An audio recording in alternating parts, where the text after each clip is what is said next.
Ready to go live, fellas. Sending it.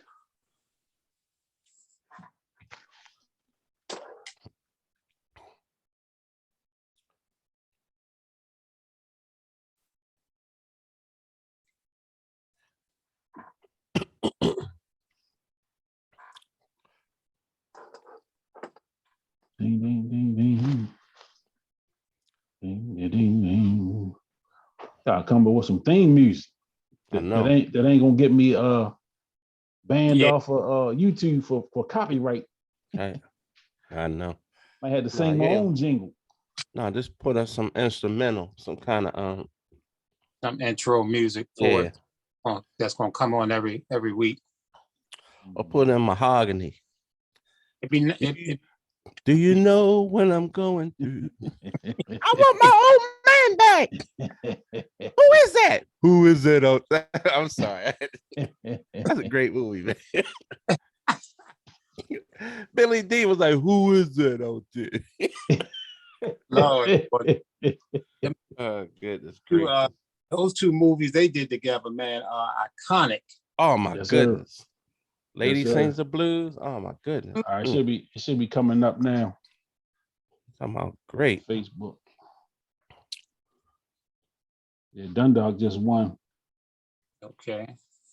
So yeah, I see it on there. All right, I see it's on here. Let me adjust the privacy. Internet connection. We up, man. We up. All right.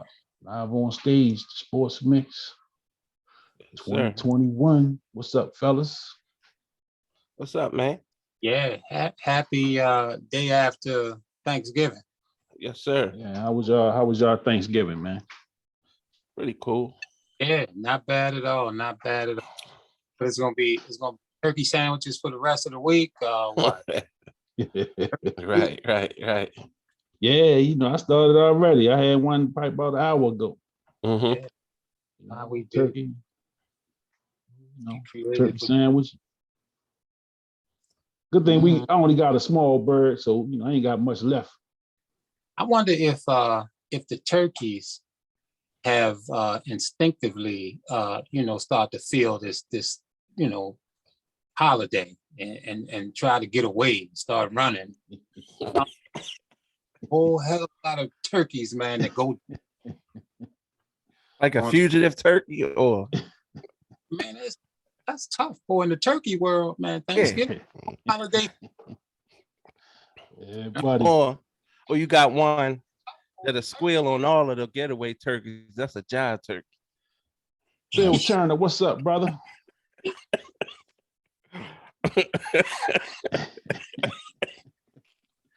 It's early tonight, man. We off to the races already. So I see Bill Turner checking in. What's up, Bill? What's up, Bill? Bill Turner. So just want to start off the night. Give a shout out to my guy, our guy, CB. Charles Brooks. Just getting off the road. Oh no, I'm Brooks. Went up to the Big Apple for the holiday, spent time with his family. So he just get back. He was a little tired, so he's not gonna make it tonight. Yeah. It's all good. Sure. Somebody say New York. They had so good they had to name it twice. That's right. That's right. Yeah. So, and we know what his contributions are. He gonna, when he come back, he gonna come back strong. He'll make up for any time he missed. Yeah. So shout out to CB. Oh, when he come back. And the whole Brooks family. What's up, Darren Jones, my guy? Mm-hmm. Darren Jones on that real estate. Y'all looking to buy a house. This a free commercial for you too, Darren. Y'all looking to buy a house, holler at my man Darren Jones. Yeah. He get you right. What's up, brother? So first off, fellas, I want to start off sending condolences to the Smith family. Coach Meredith Smith from Southern High School in Baltimore. He also coached at the University of Maryland Eastern Shore. Mm-hmm. That I'm aware of, but I'm sure he coached other places along the way. And his resume is much more than I have in front of me at this time, but he's a family friend. you know, family friend. He passed away this evening. So I want to send, you know, condolences to his family and all that was connected to him, all the ball players from Southern High School that he reached, you know, that he touched over the years. Coach Smitty, one of the legendary names in Baltimore City. He had some great squads down there, some great players that came through that Bulldog Nation. Bulldogs. Oh yeah. Oh yeah. The dog pounders, they called it. Yeah. You know, some great guys came through there under Coach Smitty. So I just want to send my condolences to him and his family tonight. I want to dedicate the show to Coach Smitty and the Smith family. Mm-hmm. What's up, John Barnett? His father was iconic in our neighborhood, you know. For sure, Mr. Smitty. You know, so we see where he get it from. Yeah. You know, we know where it came from. It kind of ran in the family. So yeah, you know, I got that news a couple hours ago, and I saw one of his former players, one of his better players too, Kevin Simpson, had mentioned it on his page. Fantastic player, man. I definitely, you know, want to send my condolences out to not only Coach Smitty, but to all his players and his family and friends. Yeah, there was a host of ball players mourning because the guy touched about. Yeah, absolutely. Shout out to Goose Smith, his brother. That's the one that I probably was closest to school of the Smith guys. So shout out to Goose Smith. Yes, sir. Yes, sir. Indeed. The whole Smith family for sure. For sure. Yes, indeed. He had his player roster. I mean, through the years at Southern, I mean, he had some great teams. Of course, they battled Dunbar, Clit Lake, and all through those years, man. He had some great play. And I saw Kevin Simpson years or so ago. The crazy part, I was helping our boy Coach C at a game, and I was interviewing Keith Booth. And I was finished Kevin Simpson, and so I kind of walked past. I said, "Man, you absolutely one of the best all-around players from the city." I told him, I said, I don't get this shit out too often. He was laughing. He said, "Man, I appreciate it, man." But Kevin Simpson, man, he was the truth, man. He was truth, man. He's the truth, man. I got three players from the 90s that the first impressions on me was lasting. Like, I never forget the first time I saw these guys play. Kevin was one of them. Kevin Simpson, Dante Bright, and Mark Karcher. Yeah. Them three. Like, and I'm talking about just those three out of, you know, the many great ball players that we had over the years. But the first impressions that I had of those guys. And the crazy part is, like, you know, Dante I saw as he probably was a sophomore, junior in high school, first time seeing him play. But like Kevin and Mark, they may have been younger than that, you know, the first time that I saw them. And right away, they stood out amongst whoever they was on the court with. Like, okay, them guys a little different. You know, those guys a little different, man. So, you know, shout out to Kev. You know, one of B-More's finest for sure. Yeah, we gotta get him on the show, man. Definitely, I'll reach out to Kev. I'll reach out to him for sure. I did reach out to ML. I put something in his inbox. So one of the Dunbar finest, Michael Lloyd, Syracuse. Johnny B, what's up, my brother? Jonathan Barnett in the building. Yeah, what's up, John? My guy. Bill Turner. What's up, Darren? So, you know, we gonna you know, nothing real heavy tonight. Keep it light. Gonna have some fun with it. You know, do what we do. So, just out the gate, I see Ashia Chisholm is watching again. Let's make sure we get a name right. Shia. Appreciate you, Shia. And look, you know what's crazy? even though I didn't say it correctly, she still said, "Oh, I appreciate what's up" the last time. So she kept it professional. Yeah. Why I fucked it up, but so I appreciate All that. right. So interesting things I pulled up today. Just a couple. So the day in sports history, 1963, Cincinnati second baseman Pete Rose was the NL Rookie of the Year. Yeah. You know, and we all definitely have some thoughts about Pete Charlie Hustle. Charlie Hustle. You know, who I think should be in the Hall of Fame. You know, but I understand. Of course he should. I understand the gambling and why they keeping them out. But I'm sure there are people in there who've done worse things. You know. Yeah, he was a beast. Yeah, he was. Yeah. He's the first one kind of going head first into them slides. Yeah. CB checking in. What's up, CB? What's up, Charles? Okay, but you know, Pete Rose, 4,000 hits is 4,000 hits. I mean, Right. I mean, it's not many of them to get 3,000. Right. You know, Pete got 4,000 plus. You know what I mean? I think he's one of the first athletes that I saw who never took off. I mean, he hustled on every play, no matter what. Yeah. Do everything into it. Yeah. And that's a trait. That's a trait that sometimes you don't. You know, I don't think athletes understand the importance of giving everything you got every second that you in the field of play. You know, baseball is a sport where it's no action unless the ball's hit to you. You know what I'm saying?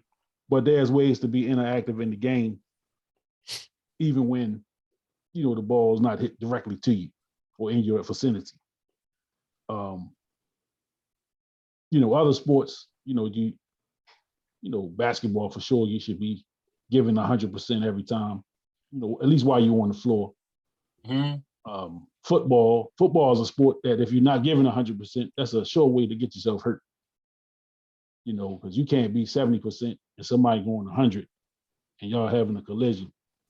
That, you know, that's not good for the guy giving 70. So, you know, just giving that hustle, giving that all out effort throughout the game, is a big thing. So that nickname Charlie Hustle, you know, well earned, well deserved. I mean, he's the guy ended the guy's career in the All-Star game, correct? Yes, he did. Well, he didn't actually end it, but he kind of derailed it. The injury kind of put his career on. He was never the same after that. Yeah, never the same. Yeah. And people don't realize that during that time, I think it was I need to be shot, but the catcher was only like 24 at the time. Yeah, Ray Fosse. Yeah, Ray Fosse was only 23 or 24 at the time. Very young, up and coming, all-star. Yeah. So Tonio says gambling compared to steroids. No comparison. What do you? Wow, I don't know which way you're leaning with that. Well, I mean, it's probably steroids, probably worse. Okay. I'm just assume that's what he's saying. Kelly in the building. Thanks, Kelly. Kelly Nicole. So next, we're gonna go up to 1968. On this day, brother named Orenthal James Simpson was named the Heisman Trophy winner out of Southern California, the 34th Heisman Trophy winner. Oh, shit. Yes, indeed. And I know there are some thoughts on Orenthal James Simpson. The juice. Now, absolutely one of the greatest football players that ever lived, man. His prime football years was before I was interested in football and even watching. Man. So I kind of remember OJ Moore for running through the airports, you know, in the Hertz commercials and stuff like that, and more of a pitch guy toward the end of his career, and then moving into, you know, media. That's kind of the OJ I kind of more familiar with. The football part of it, I knew he played football, but I was too young to really understand what his significance was in football during them years. He was big. He was super big, man. The juice was super big. And because of his bigness, that's why you saw him run well. And very well-spoken, very likable. You know, some guy, I mean, he had the world in his hands and was an athlete. He was also a part of the world record, the 440 relay, which, you know, they don't run the 440 yards, which they don't run that for because everybody runs. He was part of a world record 4x400 yard relay, and so that he had that sprinter speed on that football field, and man, just a terrific athlete, and he played in Buffalo. Cold up there. OJ ran in snow. That hard frozen field, and just one of the great running backs that you'll ever see. Of course, he'll never get his pride down based on, you know, his athlete. You know what's crazy? He was one of the first athletes, especially in the early 70s, who white America embraced, and Fifth Avenue embraced. His endorsements, you know, at that time were unheard of. He was the first. Because you look at the great athletes before him, whether it's, you know, Ali, Jim Brown, those guys weren't getting those kind of endorsements. And you go back, obviously, to even though white America accepted Joe Louis, he wasn't getting endorsements like some of the other white boxers. And during that time, I'm just backtrack, I'm still on the same subject, but when Joe Louis was boxing, the biggest sports in America was boxing, baseball, and horse racing. Right.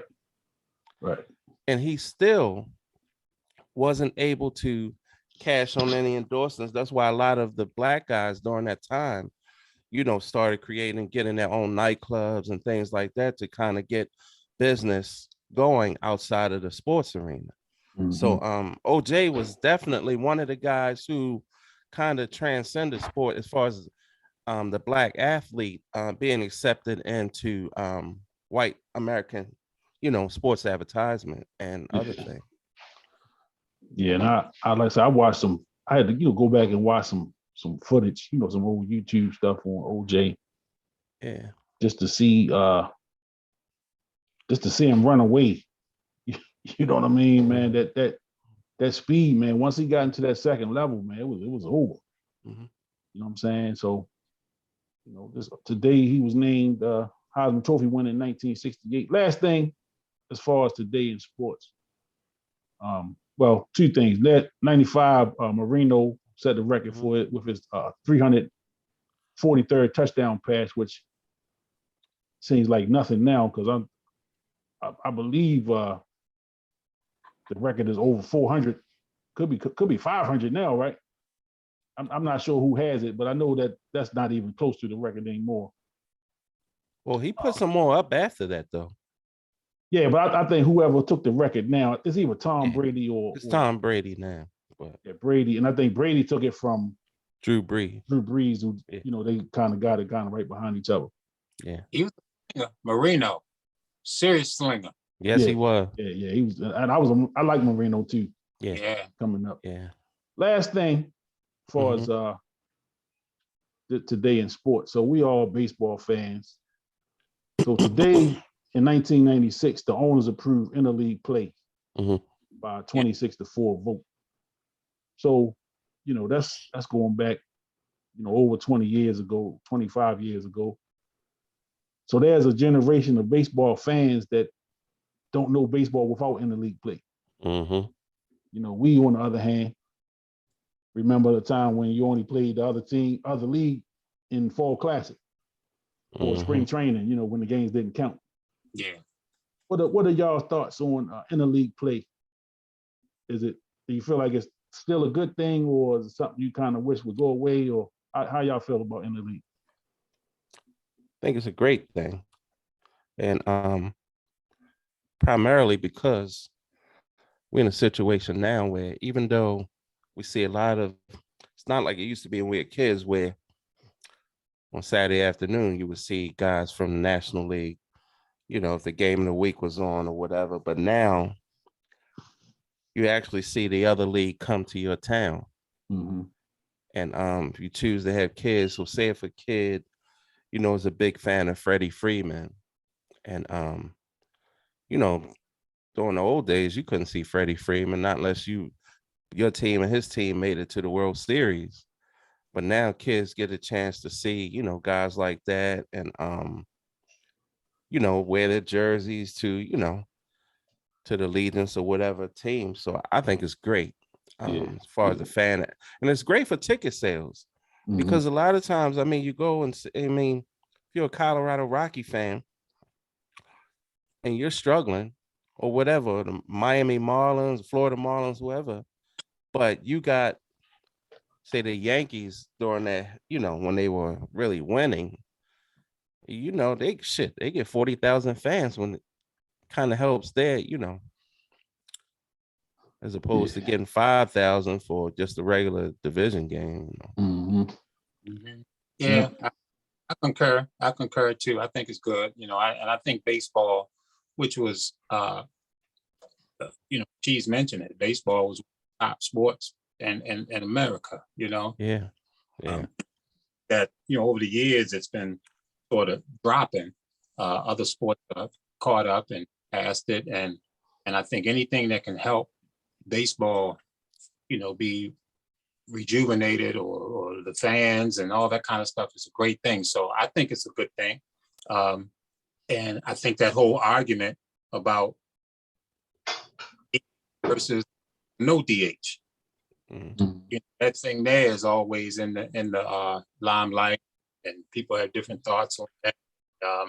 So it gives you a little different style of ball. The National League, you know, they were, you know, running the bases and hit and run and that kind of thing, where the American League, once they, you know, took into that DH, it was more about the long ball. But I like it. And then you have those you know, the Orioles going against the Nationals right down the street, you know, the playing one another, the Chicago teams playing, and so forth and so on. So I think definitely pumped it up for the fans.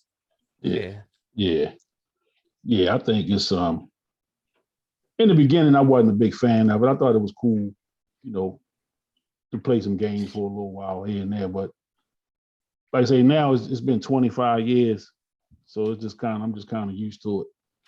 That's that old traditionalist in me, you know, want to keep things as they were, you know. I think it takes a little bit of the luster, say, off of the All-Star game and even the World Series, because those games you weren't playing each other, so they were really see the National League and the American League face off.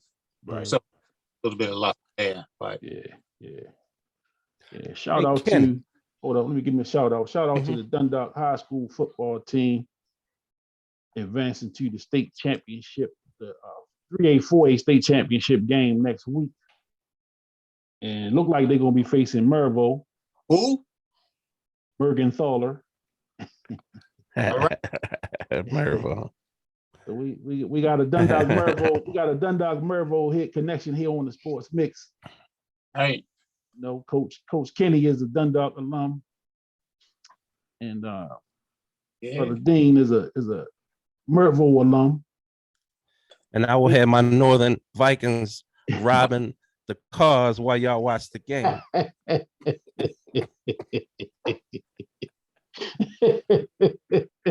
Hey, kicking me out the show already. So at last check, Mervo was up 2-3 scores in the fourth quarter. Okay, looking good. So it's looking good for them. Good for the Mustangs. So it looked like next week, I don't know which day the game will be on, but Dundalk and Mervo will square off for the 4A, 3A state championship football game. in the state of Maryland. So Good stuff. I'm expecting that's good stuff for both schools. You know, I know Dundalk has been to a championship game a few years ago. I don't know what Mervo's football history is. I know they've had a pretty good team last few years. And Mervo also playing inspired with the death of the young man, I believe in the first game of the season.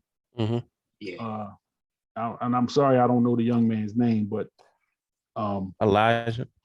They played, you know, the season surely dedicated to that young man. And I'm expecting a great game. You know, this is probably historical for both schools. I know that Dundalk does not have a state championship in football. They're also undefeated, so this could be their first undefeated season, as well as the state championship game, and could be Mervo's first. I'm not sure on their history, but it's going to be. I'm expecting a good game. Both teams are pretty well coached, very well coached, I should say, and they're very good brand of football. So I'm expecting to be a clash from a Baltimore City team and Baltimore County team. That's good for the area. You know, it's good for the area. So looking forward to that. What you have, Cheese?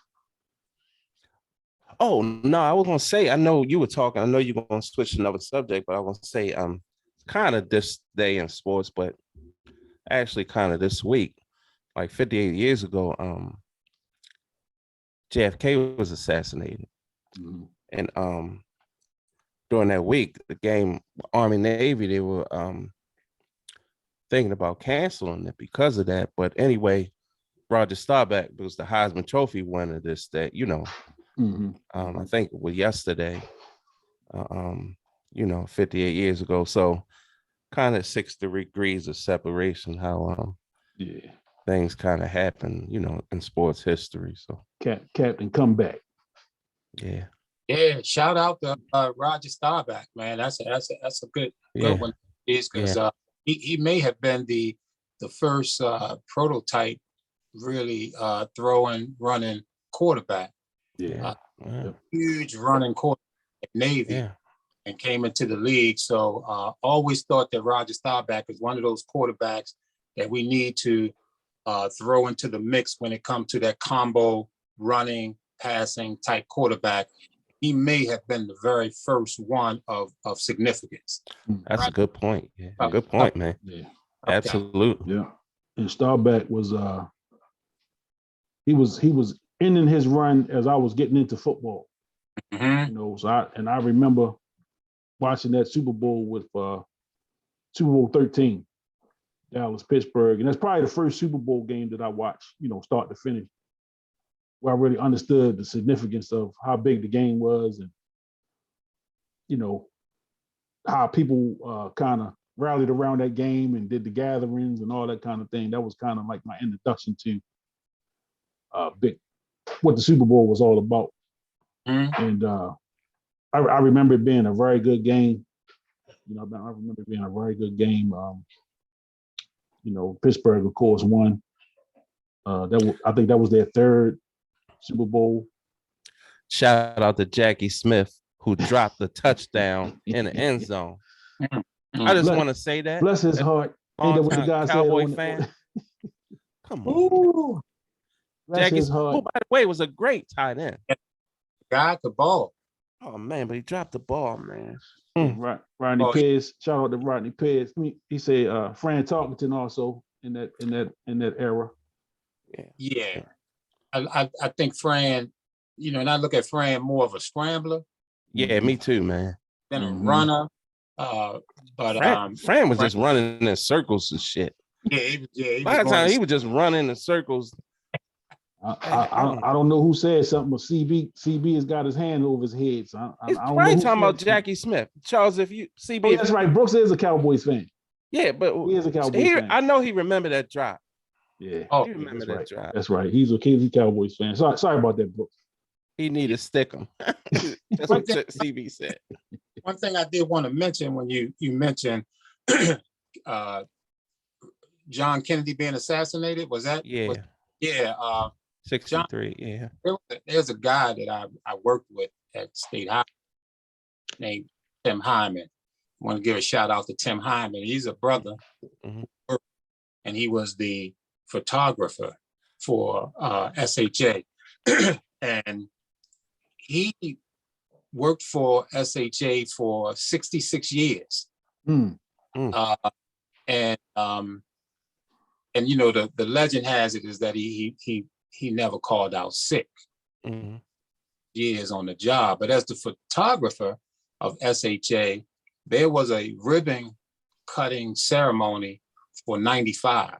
They were stretching 95 down south through Delaware, through Maryland, and they had a ribbon cutting ceremony there, which John Kennedy attended, and Tim Hyman was there taking pictures, and in fact, he got some pictures of John Kennedy there, which was 9 days. I think it was 9 days before his assassination. Oh my goodness! Wow. That outing there, ribbon cutting for I-95. He went to Dallas, and that's when the assassination took place.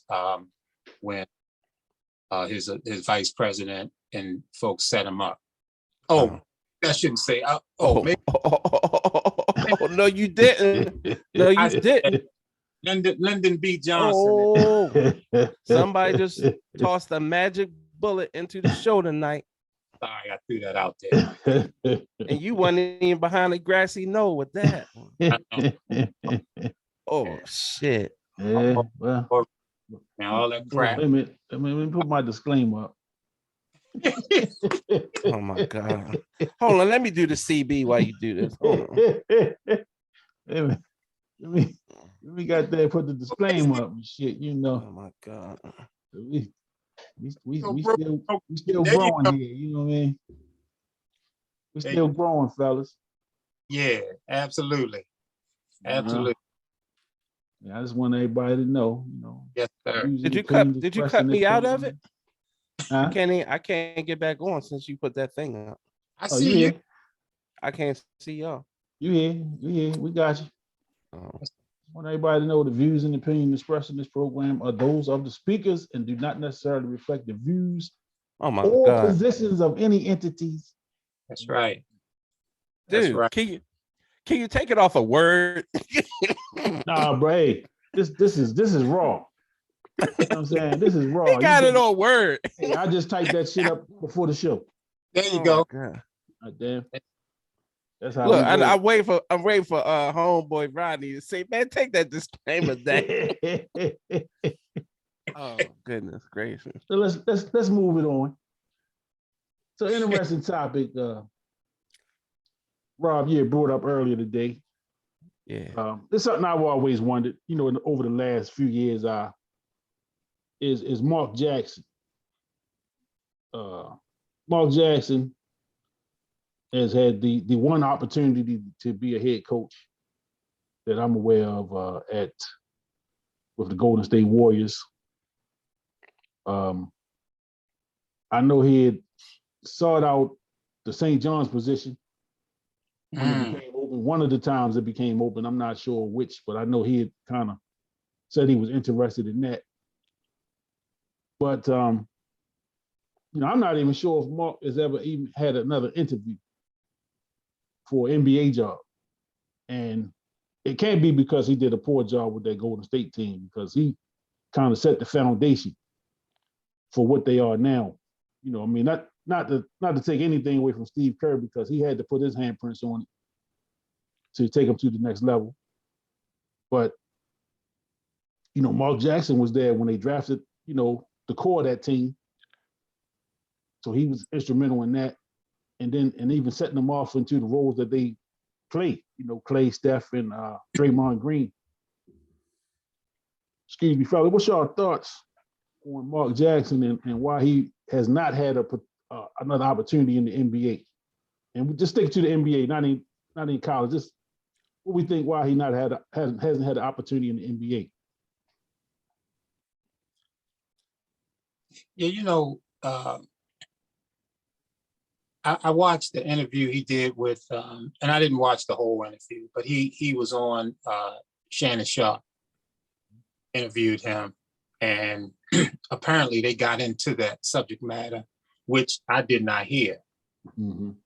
But he had that Golden State team, and he certainly had them heading in the right direction. And I'm not sure what the year was when Steve Kerr came in as far as them making it and winning the championship after Mark Jackson. But it was what? The next year? It was the very next year, I believe. Right. Yeah. So I do know that his DNA, his fingerprints was all on that championship. Mm-hmm. You know, all on that championship. Sort of reminds me of Tony Dungy with the Tampa Bay Bears. Mm-hmm. I think Gruden came in the next year. Yep. And took them and they won the Super Bowl, where they have extracted these black coaches out of these positions right while these teams were Super Bowl ready or championship ready. Mm-hmm. I can't really speak on the whole thing of what happened to Mark Jackson and all of this, but I do know that in the NBA and mostly all sports, man, coaches always get second and third and fourth chances to coach in the league. And for this guy not to have another opportunity, something heavy, and man, it's got to be something heavy within his spirit that the league don't like. I would certainly like to know, and I'm anxious to hear, what you guys got to say on this subject matter. Yeah. See, Rodney Pierce said he think he was blackballed by Golden State, and Charles Brooks said that Mark made some anti-gay comments and views at that time. Don't know if he was removed, from that or moved from that. So, some of the stuff I heard was relating to, Mark is a minister, and I don't know if you want to say he was forcing his views on people. And this is in the building, not even just the team, but this is like the whole organization. That there were people within the organization that weren't real comfortable with his stances on things. And the thing that Brooks said could be one of them, the anti-gay comments. And I'm not familiar with those, so I'm not going to speak on that. But I just heard that he wasn't a very popular person in the building at Golden State. But why that's preventing him from getting another opportunity is what's, kind of befuddling to me, because like you said, even coaches that are subpar, they at least get opportunities to be an assistant coach. Yeah. You see these guys on the bench somewhere, and he's a hell of a commentator. So I love listening to his commentary on the games, but in listening to him interview, it sounds like, and I watched the Sharp interview, it sounds like he wants another opportunity. Mm-hmm. He wants an opportunity to be a head coach in this league again. And I'm not real sure why he's not getting that chance. But like I say, those are some of the things I heard, just that he's not a popular person in the building at Golden State. And he kind of rubbed a lot of people the wrong way. But like I say, what that has to do with getting other opportunities, I don't get it. What you think, Rob? It's crazy. I heard a lot. I had a great my buddy, Big Rodney Crawley. I tagged him on the show tonight. Great dude. Lives out in San Antonio. Shout out to Rodney. But we had an interesting interaction today when I kind of posed this question. And I know he had some, supposedly some anti-gay slurs and, some certain, religious beliefs. But here's the thing, that as much as I love the NBA, certain things stick out in my mind. Number one, Mark Jackson, by all accounts, is a great guy. I mean, he represented the league well for all those years he played. Mm-hmm. Great point guard, one of the all-time great point guards. But here's the thing: you got a guy who, if he believes what he believes, but see, the NBA has prided themselves on being inclusive for all people. I mean, they got people going from different countries coming here, playing the game. You know, we had the guy from over there where he was kind of exiled and brought here, and the NBA kind of wrapped their arms around him. But the point that I'm making is, you got a guy like Mark Jackson, you got a guy like Kareem Abdul-Jabbar, who I'm not saying Kareem wanted a head coaching job, but I do know that he wanted to be more involved in the NBA than he has been. Yeah. Yeah. And to not allow that intelligent black man to be involved in the NBA for all he has done for the NBA is bullshit. And I just don't know. It's something. I don't know whether, like you say, if they got, some kind of papers or some kind of secret documents on Mark Jackson or whatever. But I think this bullcrap that this guy, who you obviously knows the game, knows the game well. Yeah, clear. Yeah, for sure. And not only that, Mark Jackson is one of those guys who I can identify with the older and younger players, because Mark had a flair in the game. Yeah. He had great handles. He had he was fundamentally sound, but he was so smart. And I just think he'd be great for the game. You giving players who, you giving players 3, 4, 5, 6 different chances. Right. But this winning coach can't seem to get a job. Right. Yeah. Yep. So, and then the guy Rodney brought it in, my man, Chris Jackson. And then Abdul Rahim, he's absolutely right. Chris Jackson as well. Mahmoud, I'm gonna say with respect. Abdul Rauf. Mahmoud Abdul Rauf. I'm gonna give him his respect on his name. But they had the same thing where they were kind of like sort of blackballed, in my opinion. Yeah. Yeah. And I'm like, okay, man, you pride yourself on inclusion, but yet you have these Jewish commissioners come here. They believe a certain way. Yep. Come on, man. I don't know. Yep. And it's funny that we mentioned Pete Rose. I mean, Pete Rose was supposedly gang, and he got him a manager spot. Yeah. He was a manager. What's the big thick boy that played with Oakland, hitting all the home runs in St. Louis? Mark McGuire. Mark McGuire. Yeah. I mean, he allowed him back in. He was a steroid cheater who finally admitted that. They brought him back in. What Billy Martin do? Wasn't he drinking and driving? Yeah. Come on. Stuff going on, man. Billy Martin was man. 3-4 times, and Mark Jackson can't get another shot. Yeah, it's just unbelievable to me that he haven't even had an interview. And if he had an interview, I apologize, but you haven't heard his name come up. Haven't heard other than fans talking about him. But I haven't heard his name come up in anything serious. And Coach, from watching Mark Jackson on the court, he was one of them players that you looked at as a coach on the floor. Yes.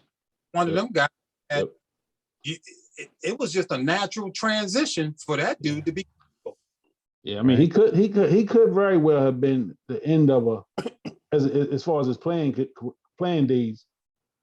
The end of those natural point guards. Yeah.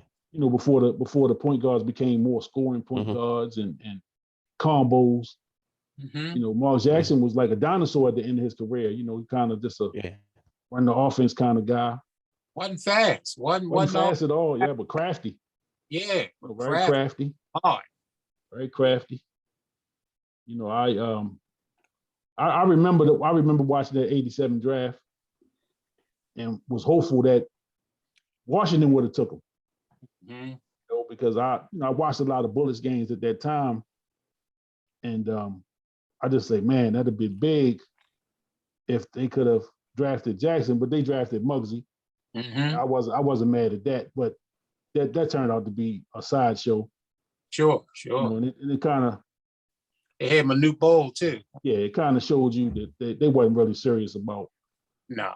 really doing anything. And then, bringing in like Moses Malone, who was kind of at the end during those years, Bernard King coming off that catastrophic knee injury at that time.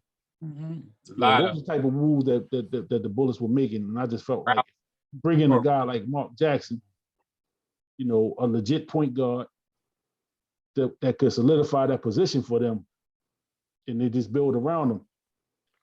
I felt like that would have been a good move for that organization at that time. Forget about Michael Jordan. They brought him in too. Yeah. Gus Williams. They always getting somebody over the hill.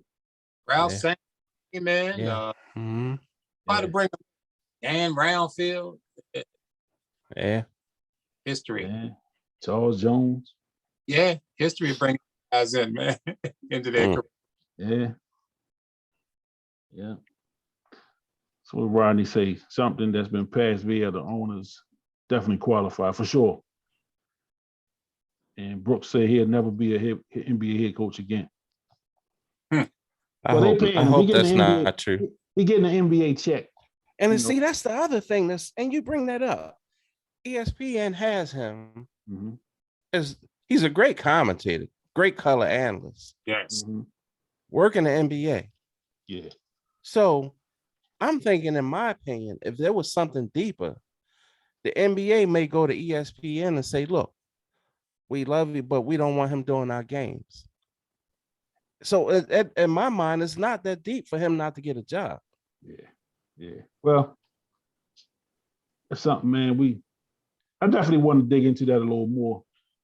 And Ben Collins, Benke shared the article on the feed that's from Fox Sports Radio that said Jackson's anti-gay views had a role in his firing with Golden State. Wow. So that link is in the comments if you want to take a look at the article. But see, here's the hidden thing. Where was he coaching? Golden State. Golden State is in that. There you go. Large gay population. They had, if they feel like they want to make a move, they want to make a move. But they just shouldn't stop. If he's contrite and what he's saying, or even if he's not, that's what he believes. Okay, let the man believe it and just move on. He's definitely entitled to his own his belief. opinion. Come on, man. But it is what it is, and it's something to look into a little deeper if we can do that at another time. Yeah. So moving on. So there was an incident. This guy LeBron, man, he's always in some shit. That's your boy. Always in some shit, man. But so he had an incident where they had some back and forth with the fan. I don't know if it's back and forth, but the fans that kind of was saying something to him, and apparently they said something. They crossed the line, and if what's being reported was said, it definitely was crossed the line. And he had them pointed out and removed from the game.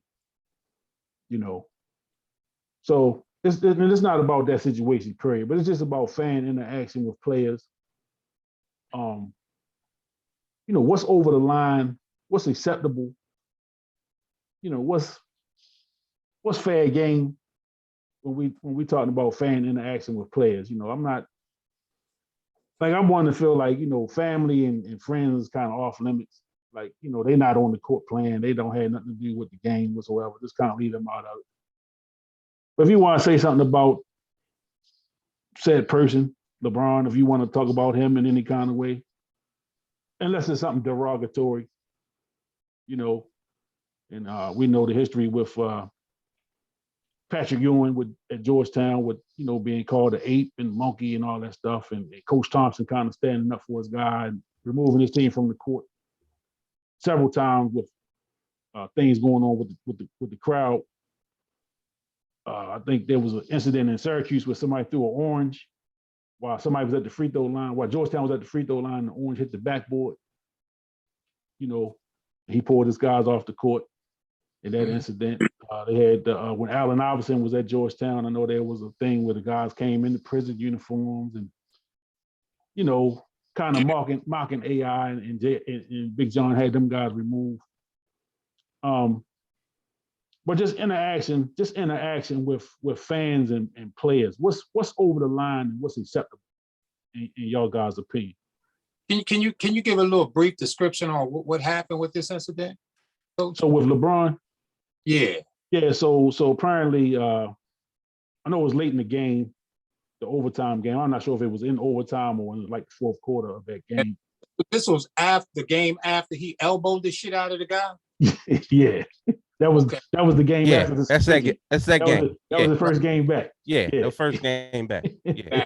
Yeah. So talk to him, Dean. Hey, listen, we already litigated that. Hold up. But before you move on, this is the same game that before this incident, he made a three and put his balls up to the fans. This is the same game. Who LeBron? Yeah, he made the three, turned to the side, and grabbed his nuts and did the monkey dance going down the court.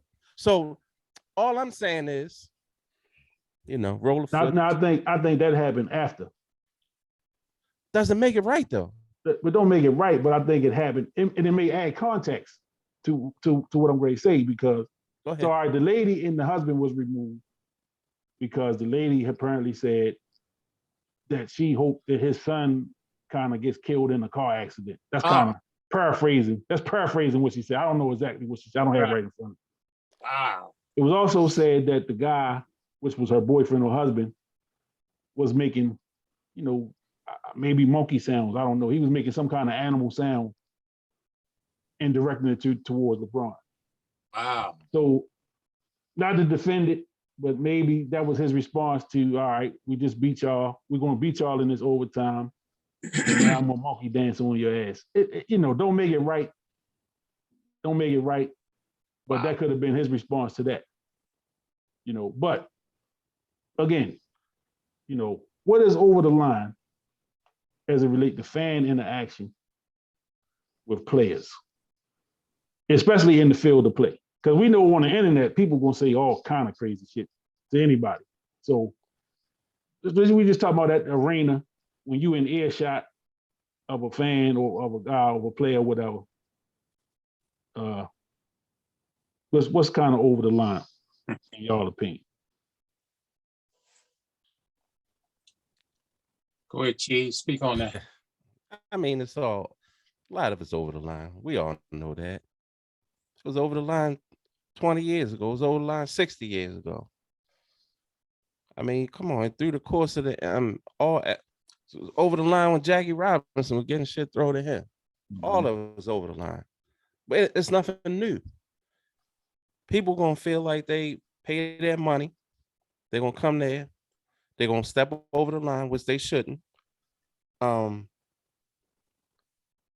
gonna continue to do this. I mean, you've always had certain times where, you know, these leagues, NBA, MLB, or whatever, throw the fans out for whatever. I would like to see, and you would think that all the cameras in the world that catch everything, you would catch these people saying something. Right. Because, okay, he obviously was upset about something. That to grab the referee's hand, to grab his arm and bring him over there and say, get these fans out of here.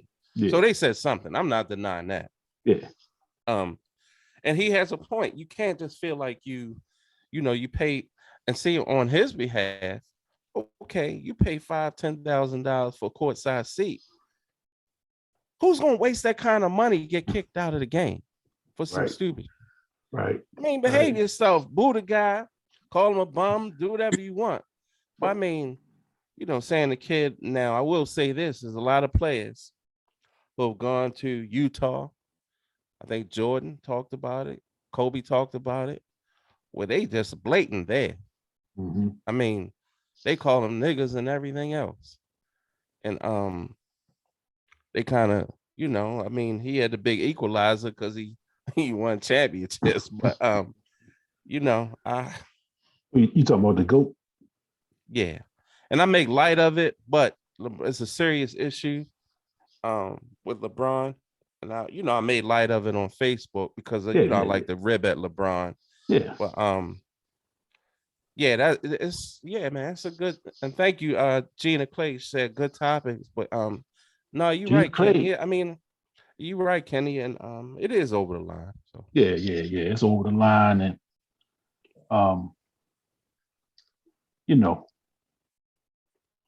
it's always interesting to me, where that line is drawn. You know what I'm saying? Because you got people that just feel like, I paid, like you said, I paid my money. I should be able to say and do whatever I want to do. And we know that's not true in life. Just in regular life, you can't just say and do anything you want without some accountability. There's a repercussion for everything. Mm-hmm. So, I just found it interesting because it kind of popped up the other day. I just see what the fellas felt about that, how the fellas thought about fan interaction with the athletes. And that thing even goes further into fan interaction with players' families who may be sitting in a hostile environment with the what was that? They call it the malice at the palace, or Ron Artest and them guys went up into the stands because of what guys throwing soda on them or whatever from the stands. And a lot of players, their family, their wives were being harassed by some of the fans there. So it is an issue all the way around. I know it's going to be difficult to draw a line, a line that's going to differentiate between, okay, this means you're out, you do this, you can stay. That's going to be very difficult to do, but it's something that needs to be dealt with. Yeah. But you know what? He's done, I mean, and I think Kevin Garnett mentioned it one time. A lot of these fans know who they're messing with too. Because like you said, back in the day when they used to have a crew of 20 or 30 guys coming to the game with them, a lot of them people ain't say nothing. Right. So they know, who they dealing with. But I mean, it happened last year when Alpo got another lady kicked out. I mean, when LeBron got another lady, snitched on another lady, it got her kicked out of the game.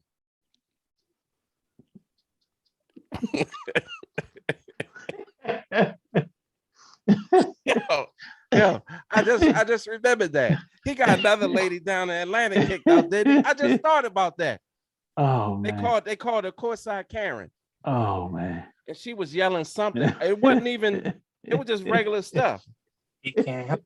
But he got this lady kicked out the game. So he's a habitual fan thrower outer. He's become that. I'm serious. A habitual.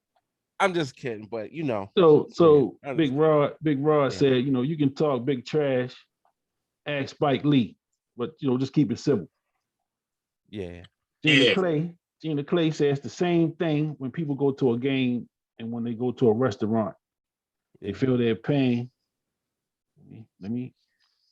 So they can treat and speak to you any way they want. Yeah.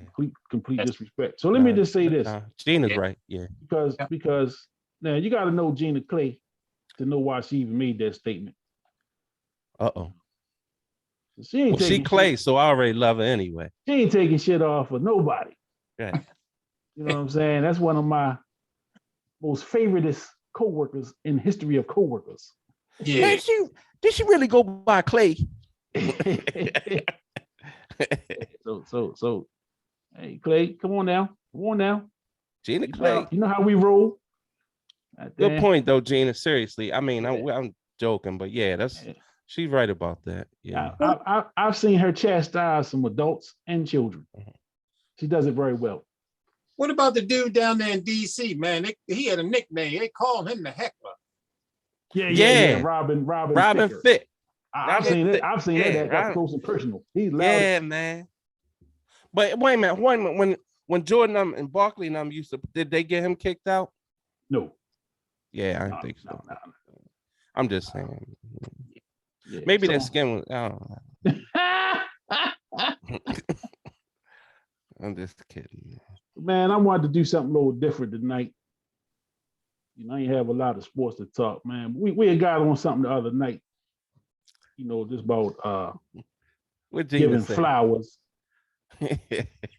Mama called her Clay. She gonna, yeah. That's good. There you go. Yeah. About giving flowers, man, and we gonna give some flowers tonight. We gonna give some flowers tonight, man. I got somebody coming in, boy. This shit great turn up. All right. Hey, Rod, you right, man. I'm gonna get Braun a break, man. It's great it's turn all up. love. You know how we do it, man. It's great turn up now. It's great turn up now. How you doing, man? What's up, killer? Can you hear me? You're getting connected. He on cricket? Rob, you there? The issue is, Cheese, once you started. We gotta bring him into the fellas. He already know. He been watching. Killer, can you hear us, Killer? I can hear y'all. Oh yeah. What's up, man? How you doing, man? Man, how's the fellas doing this evening? All right, man. Appreciate you coming on, man. So look, man, the conversation got into the legends the other night. So I had to reach out. You know, I had to holler at my guy. I had to holler at him and say, listen, you know, because he commented on the video. Uh-huh. I said, well, did you see that we gave you a shout out? Right. Nah, I missed that. I said, yeah, well, we're gonna have your ass on the show, man. You're gonna have to come on and we're gonna have to discuss some of these goddamn tales, you know, that you know, the escapades that you and goddamn Dean that went on back in the day. You know, so man, listen, this right here for me, this is historic. You know what I'm saying? Because like I've had these conversations with both of these brothers, and they wasn't recorded. So now we get an opportunity to record some of this shit. Yeah. And it's gonna be living in the internet forever and ever and ever. The only thing I wish we had is some goddamn footage. You know what I'm saying? Because if we had some footage to go with some of the stories. Man. Read some of your comments before y'all get into it. So you know, let me see. That's Beanie. Yeah, that is Beanie. that was Bink saying that. That is Beanie. Yeah, Binky hollered at you, Bean. Tell Mr. Collins I said what's up. Yeah. He hear you. He hear you. Rodney said, "Let sleeping dogs lie." Don't do it. He said, don't say nothing, baby. So definitely got to introduce my guy, Rob, Killer Rob. You know, one of Baltimore's, the East Coast, United States finest on that dance floor. I thank you, my brother. I was an eyewitness to some of that shit. Still amazed at some of the stuff I saw, you know. But you know, his partner over here to my left on my screen is also, you know, one of the toughest goddamn floor generals out there. Yes, sir. I just didn't get to see the show. Right. So we have an eyewitness to the show. Yeah. You know, and matter of fact, y'all eyewitnesses to each other's show. Oh, no doubt. No question about that. No question. So we're gonna take some time, man. It's all about y'all right now, man. This is the sports mix. We mixing it up. Say this, man. Mixing it up tonight. Let me just mention how I met Beanie. Because I was coming to tourneys and all that kind of stuff, and that the pop was hitting at that time. What they call it now, what they call it, but we called it the pop. And I would see Brian. You talking about? Yeah. Electric boogaloo. Oh yeah. Yeah, I would see Brian Jones. I saw him doing it, man. He had some skills. PC, I bumped into him, and a couple of other dudes out there, man, that could really could dance. But everybody kept telling me, "Have you seen Beanie do it?" And I said, "Beanie? Who's Beanie? You don't know Beanie Allmond? I mean, they're going into the tree, And I said, no, I hadn't seen him, and one day, man, I fell up in the Fleming School at a party. And man, I was leaning up against that chalkboard up in there. And the floor, they threw this jam up on. And I saw PC over there doing some stuff, and I saw a couple of other dudes. Then I seen this other cat hit the floor. And man, I'm telling you, man, I was a dance connoisseur, man. I used to watch dancers and all of that stuff, man. And when I saw this dude out there on the dance floor giving it up, giving that shit up. In my mind, I said, this got to be that dude Beanie Allmond that they. Yeah. I was locked in. I was amazed, man, and I was so amazed, man. I after he finished, I got up, man, and I elbowed my way through the crowd, get to this dude, and oh man, you Beanie, man? It's like, yeah. Oh man, I ain't never seen nobody hit, man. That's the toughest I've never seen, man. I'm talking about on TV or I had never seen nobody kick it like he did it. And I was just going down with all these accolades saying this and that. And he was like, but I couldn't really, I couldn't kick it like I wanted to, man, because I had this gum on my shoe. Right. He lifts up his shoe and showed me a big blob of bubble stuck on the bottom of his shoe, which really made me know that this dude is a god on this dance floor. Yeah. He was doing what he was doing with a big old glob of bubble. Oh, man, that's funny. It blew my mind. And after that, we still didn't really connect because I can remember seeing him in Odell's and I was just going up and down the aisles following him, watching him dance. And this was beyond the pop. This was him just out there freestyling. Yeah. And man, I've never been captivated, by somebody dancing like the way he captivated me. And eventually we hooked up and we started flowing. So that was my introduction to the legendary Beanie Allmond. That's great, man. Read some of them comments, Kenny, because people giving my man praise, man. Yeah, well, Bink was there. Clubs, the Beanie shut down. Old Al's, Fort Meade, The Room, Chapter 3. He said you cleared the floors, man. Ronnie Perez called you the original Slim Shady. Yes. What is that like, man? Like, because back, especially for brothers like us, the guys who could dance or could skate really had the women. Was that the case, like Beanie, like going to like different clubs where the ladies would gravitate to you because you're good looking dude and dance? Was that kind of the case with you? Or yeah, but dancing was like my first love.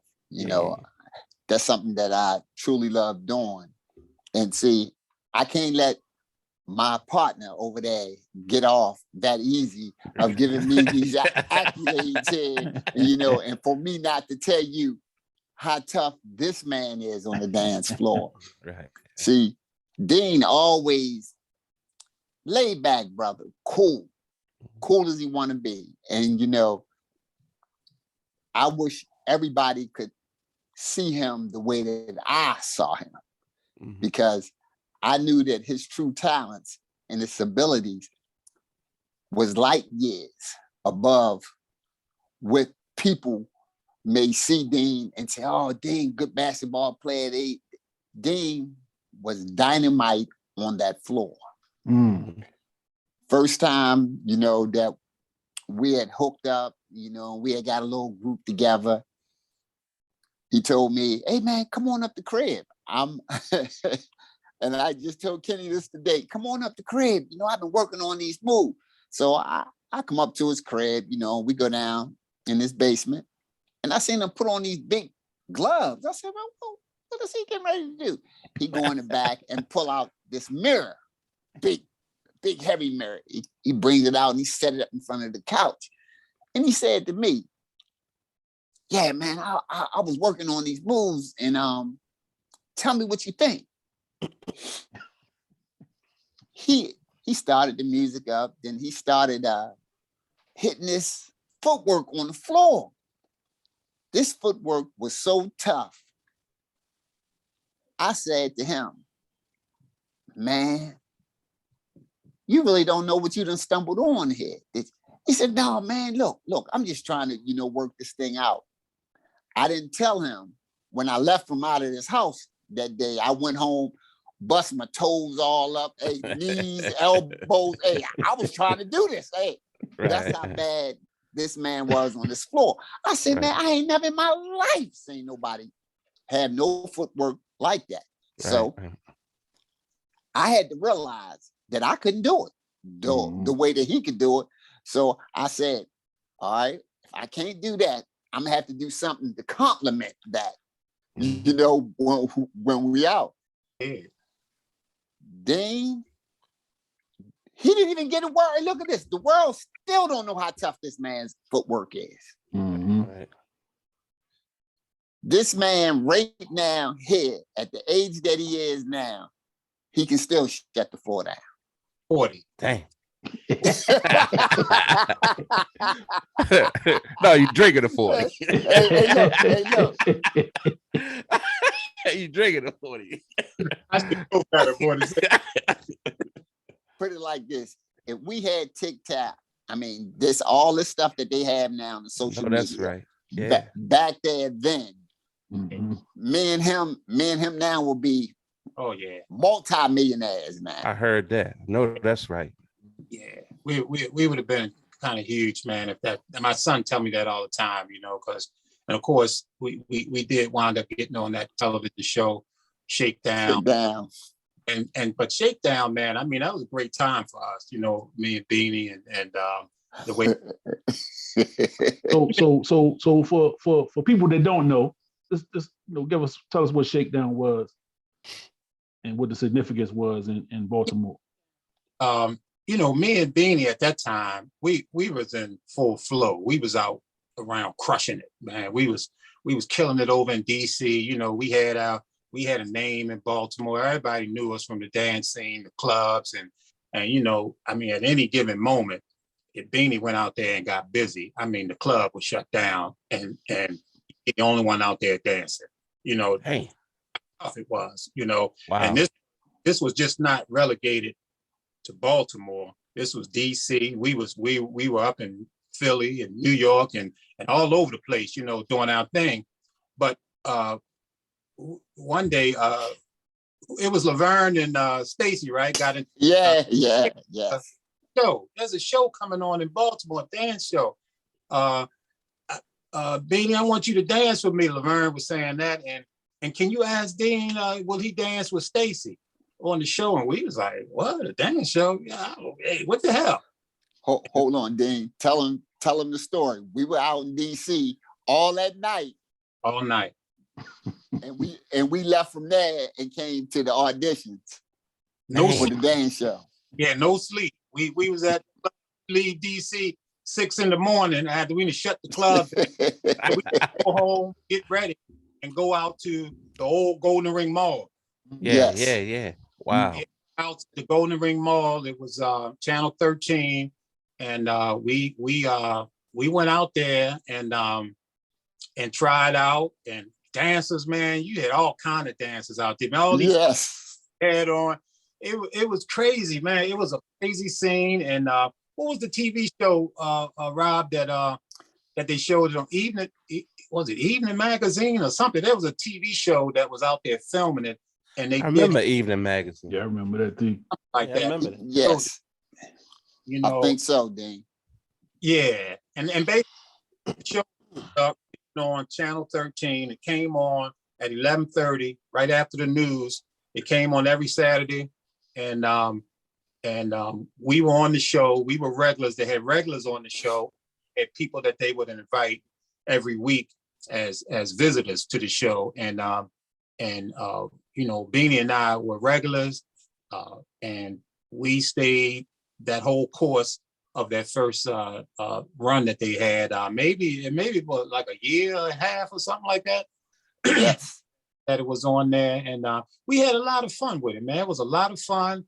It was a lot of fun going around, being recognized, people pulling you up, like, yo, you that dude? Oh yeah, yeah. And then we were so tight back then that typically when you saw one, you saw the other. Mm-hmm. We was getting a lot of people literally asking you for your autograph and stuff. Oh, bruh. That's crazy, man. That tripped me out. We'll go out on the park Sunday, out Jewel Park, and we ride through, or we'll be walking. Man, if you see the way the people pull up, hey, how y'all doing, man? There go the brothers from on TV and this, that, and the other.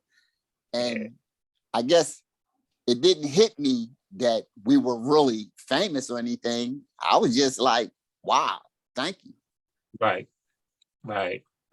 Now you take that thing that Beanie just mentioned, and that whole TV show, and you bring that to 2015 or 2021 or today. Wow. With all the social media and all that kind of stuff, TikToks and all this kind of stuff. I mean, it would have been some heavy stuff going on. Yeah. Now, what years were these guys? Give me the time frame. Like, what years did this take place? Shake. I mean, that you guys were together dancing, like. Well, I think I saw Beanie down at Fleming. That had to be like the late 70s, you know? Yes, 75, 76. Or we have to go maybe 79, 78. Yeah, it was around that time that saw him down there. The show didn't jump off to like maybe 83 or something. Yes. 84 or 5, something like that. Yeah, mid 80s was the television show. I was actually a student at Morgan at the time that the show. Killing them at Morgan. I had a whole lot of stuff going on that campus because, you know, they knew that show and people were kind of bugging a little bit about that. And I had some serious stories, you know, to tell about. Yeah. Yeah. Well, you know, That's great, man. I love them stories, man. My introduction, like I said, I never caught Dean's show, but you know, I caught Beanie's show. And you know, I told the story the other night about how I used to always like, Beanie, I'm hanging out, and you'd be like, nah, you ain't old enough yet. But like I told him, true to you, you know, when I was of age, you called me. I didn't have to call you. You called me, was like, you ready? I said, goddamn right. And Rob, I think you had the pickup truck at that time. Yep. So Rob came, scooped me up, man. We shot down the district, went to the Ritz. That was my introduction to clubbing in DC. We went to the Ritz.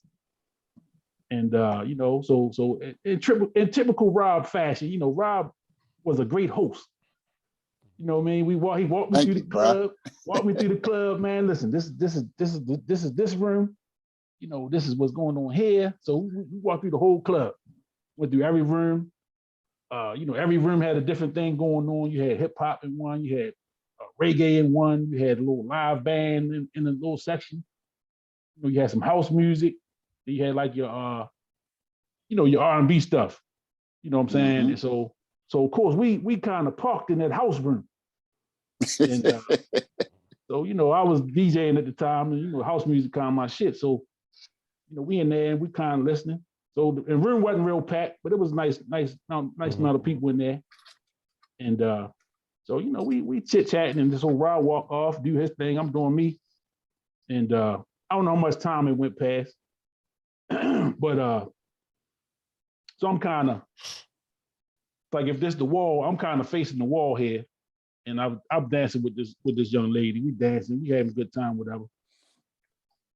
So, like I said, the people along the wall kind of walking through. So then all of a sudden, everybody stopping and kind of looking beyond me. So I'm like, what everybody looking at? So, and when I turned around, and I said, okay. He's getting busy. Some shit I ain't never seen before. And I like I said, I partied, I watched, I'm entertained. Yeah. This was on a whole different level. Yeah. And I said, all right, his shit is stamped. Because I heard all the stories. Yeah. Now I heard all the stories about Rob killing it on the floor, and they Yeah. they going to the clubs and this, that, and the other. But that was all I needed to see. Yeah. Right, this is real. All the shit I done heard all these years is legit. It ain't no tall tale in it. This is it. This is real. And Dean had the bubblegum story. Rob had just had some toe surgery or some shit. He kept talking about, but I couldn't get him like I wanted to. And I'm sitting over here looking at this guy like, man, get the fuck out of here, man. You don't need no toes to do the shit you was doing out that motherfucker, man. Man, come on, Rob. He was killing that shit. and not at 100%. You know what I'm saying? So I mean, so it's almost like if I was at 100%, you'd have got some real shit. I said, come on, I'm good with what I got. But that was my introduction to the legend of Beanie out there on that dance floor. That time era was pretty ill too, man. Like you're saying, the mid 80s, and you got, what was the interaction with y'all? And during that time, was a lot of hustlers at these clubs. Do y'all have any interaction as far as that? By being great dancers or whatever? Oh shit, they were all cool with us. Yeah. Everybody that we came through, they seen us coming in. It was all love. That's great, man. Absolutely. And we was up in some joints, man. I know, man. We were up in some joints, man. Crazy, man. But we never had no kind of trouble, man. And I mean, straight up in the hood, all kind of crap going on. And we mainly focused on that dance floor, Yeah. And like Beanie said, it was a lot of respect, man. People saw talent like that. It was respect. A lot of them, wanted to get to know you, and for real, they would even straight up kind of protect you. Yes. That was sort of like, dancers, with us anyway, it was sort of like athletes, it was like, man, you gotta, let them guys do their thing, respect them. And, at least that's what I learned from. I wasn't blessed to be a great dancer, and God knew what he was doing, because my shit would never have stunk. I'm telling you. Oh man, I'd have came to the club with no shirt on. So God was like, nah, we can't let this dude be able to dance. Oh my goodness. Yeah. That's crazy, man. But I do want to share a story about when things was turning, when Dean was how can I say, he was letting the world see just a glimpse of what he could do. We were hanging over in DC, and we fell into this club called The Room. And The Room is set up kind of funny, because when you come in, they got those saloon type of doors that swing open. Okay, you come in and you're about 3 steps higher than the regular dance floor. It's it's a little shelf there like a stage. Dean would come in and Dean would walk from side to side, you know, just checking the territory out. And the DJ up there was DJ Cool. Let me clear my throat. Yes, indeed. Ben Collins just said that. Yeah. Yes. Dean would go up there and Dean said, well, I'm gonna just go ahead and give him just a little bit. I may give him about 5 or 10 minutes, you know, just to warm up a little bit. He'd go up there and he'd start. I could have my back to him and I'm at dance floor, but when I see the whole crowd in the place shift and they start tapping, he's up there, he's up there, he's up there. And I turn around and I look.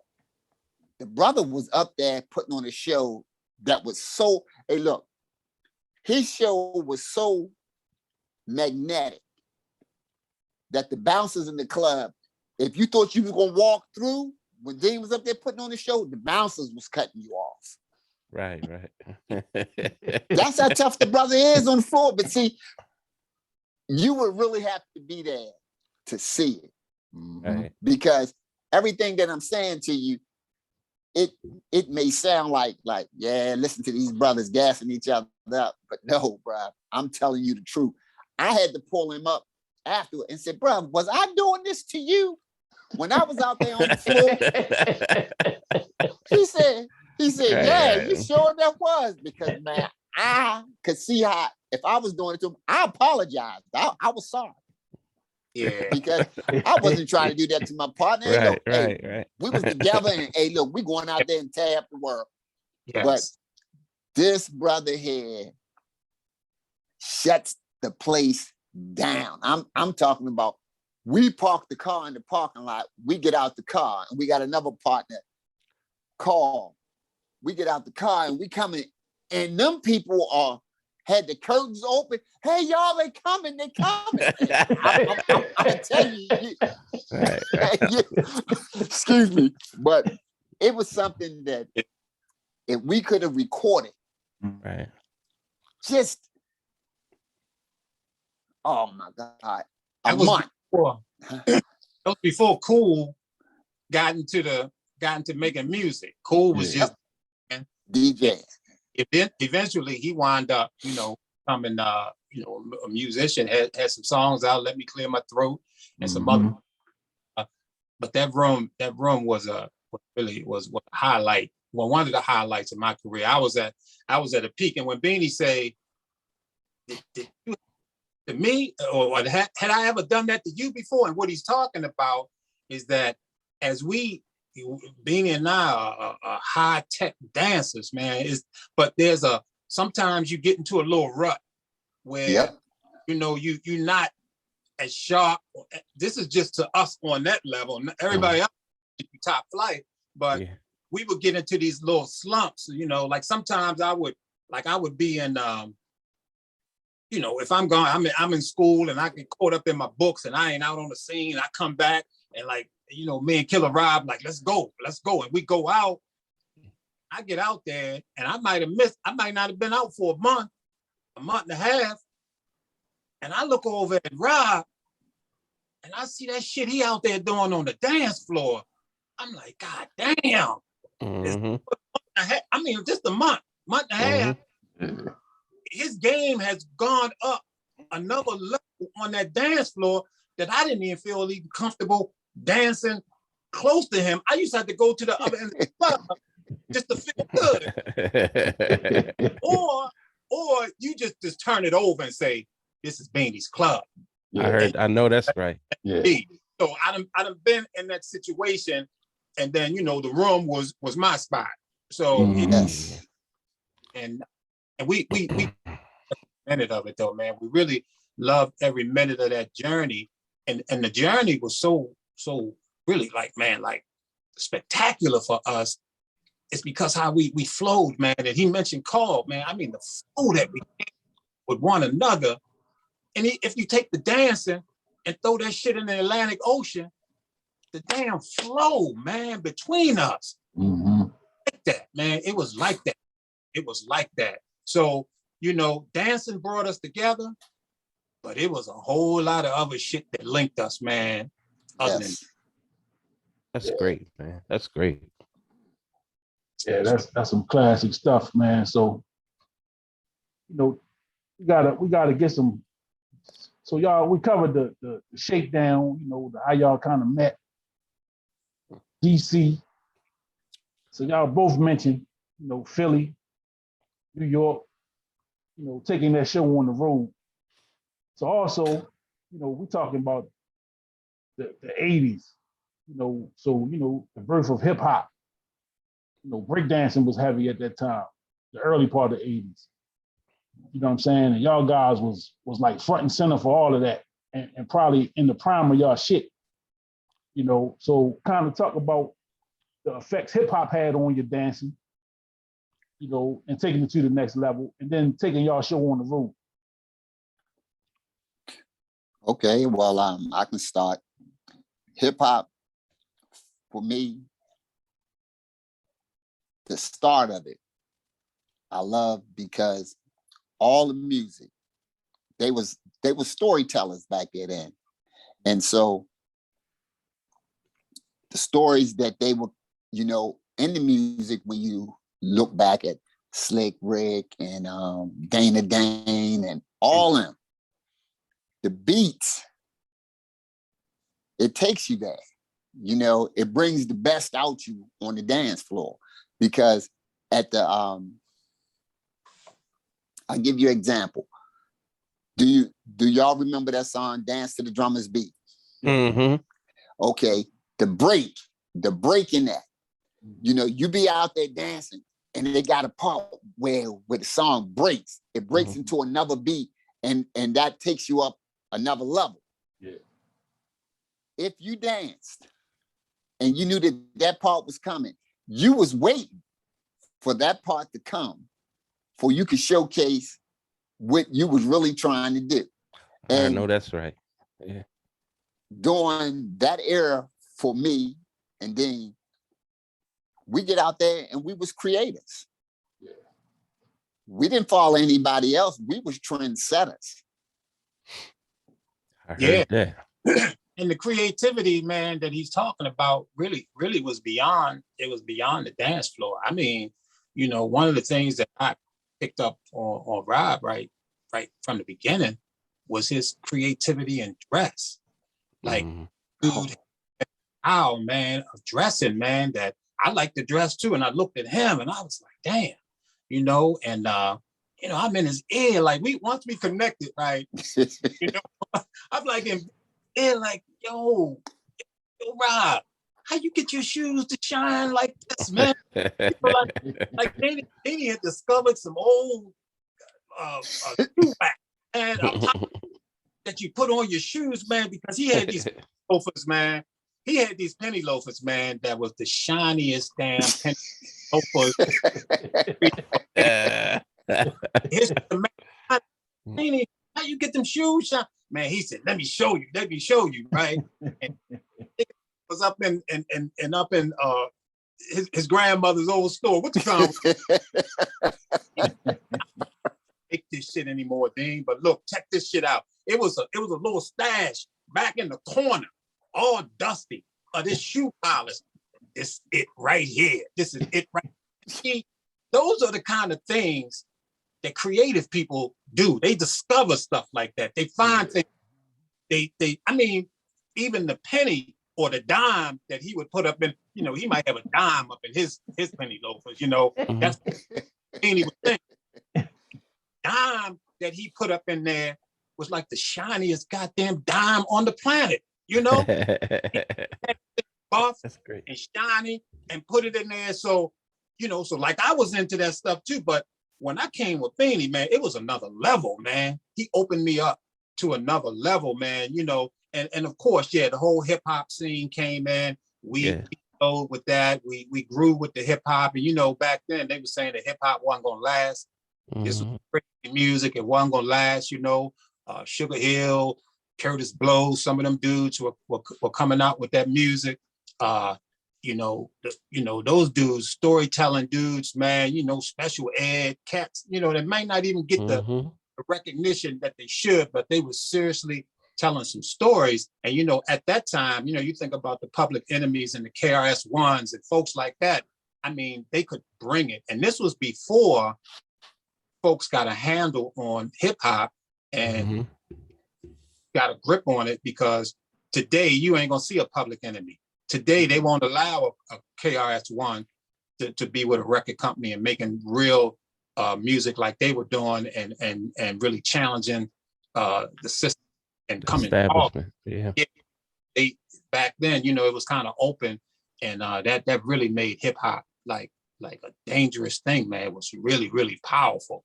And it was just crazy, man, to be like flowing during that time, and even going up and down the East Coast, because I would say that DC was close. We would hit DC all the time. New York, we would just hit up there periodically, and we weren't so-called known in some of them places. So we go up there, man, and just say, come on, let's go to the Roxy. Yeah. And step up there to the Roxy and had a time of our life.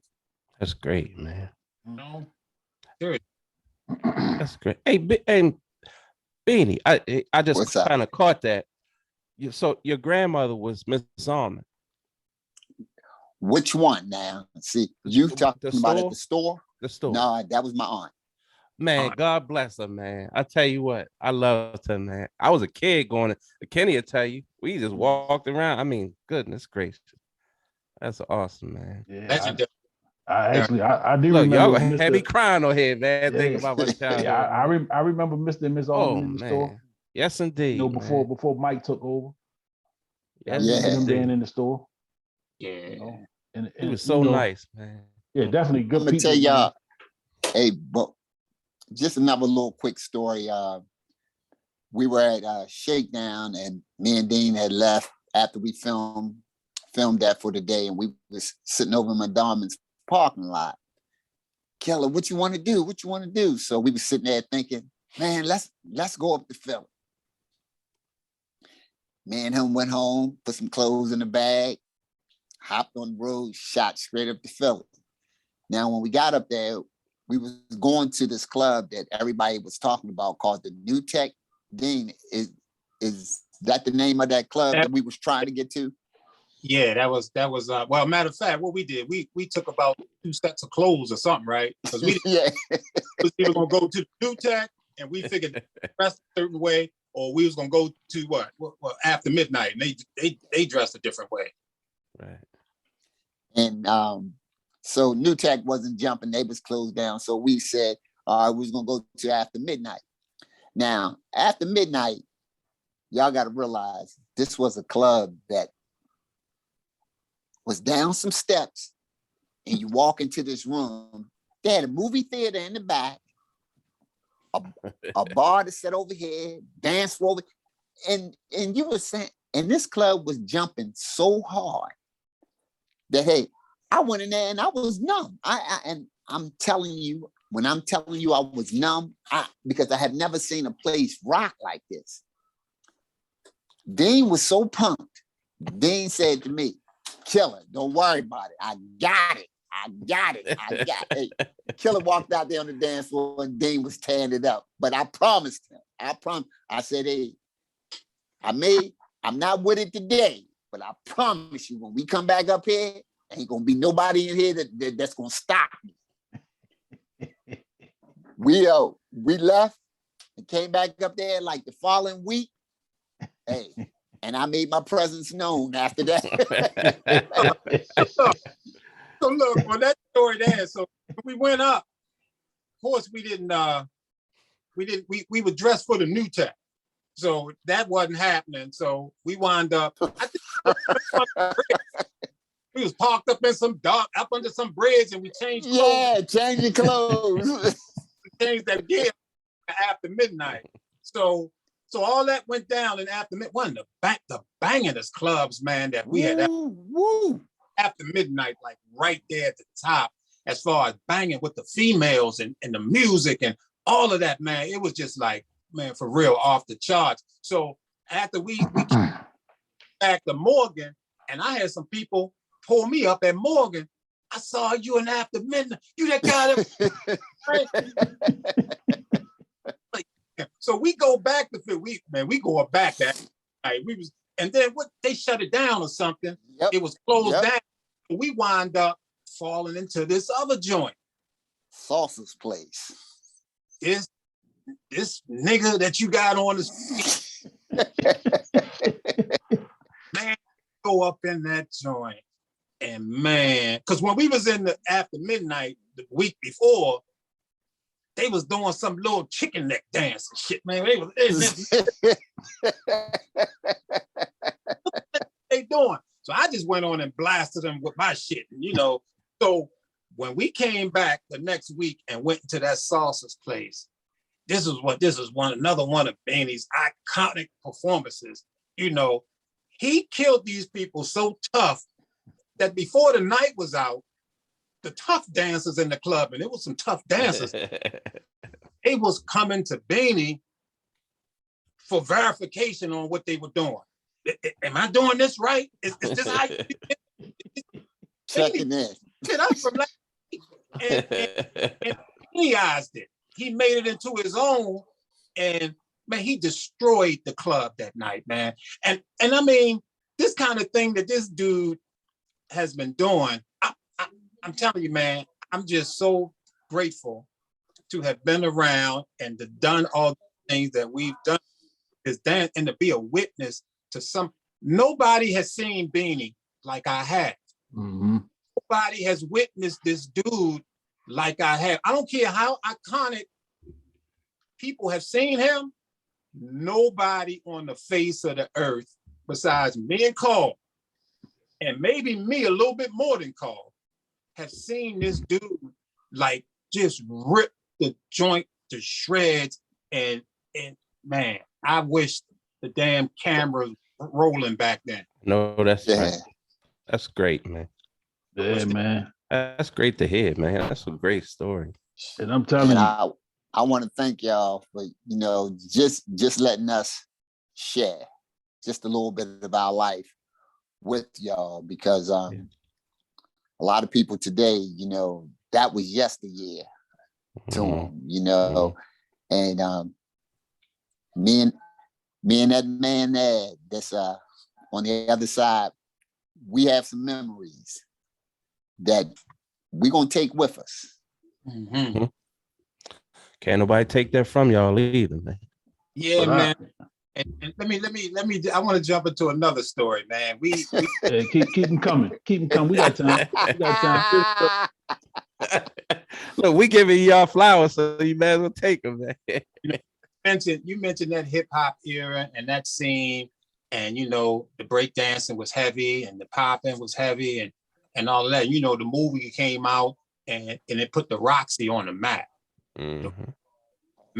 So I was like, man, we got to get up to that Roxy, man. We got to get up to that Roxy. So, you know, so Beanie's beautiful mother, man, used to always little trips.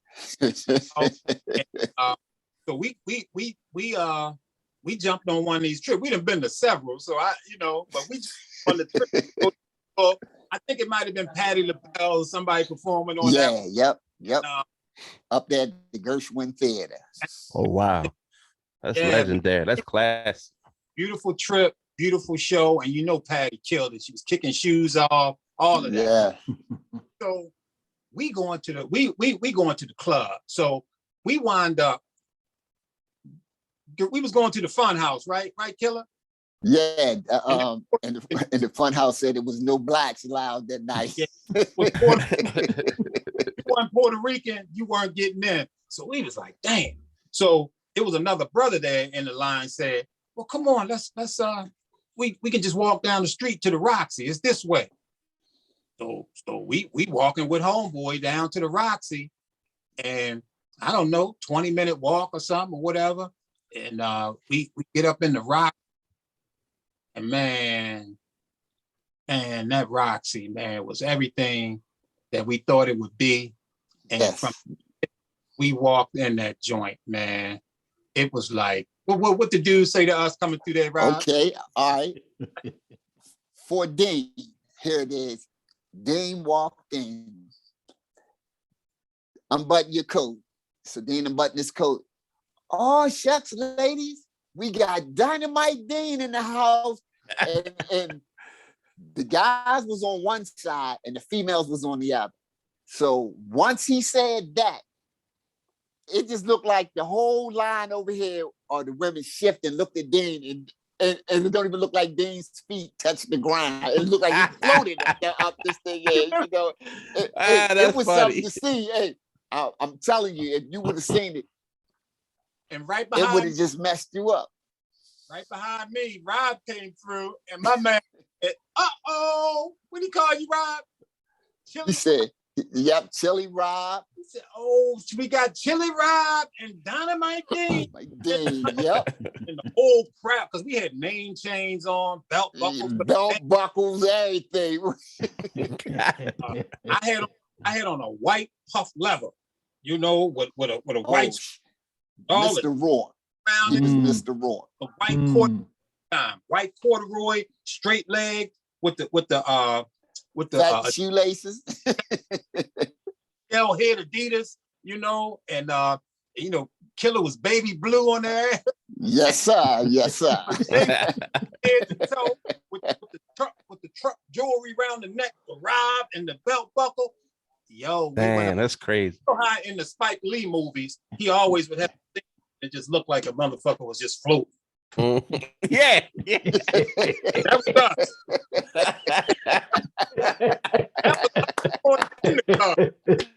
That's a good one, man.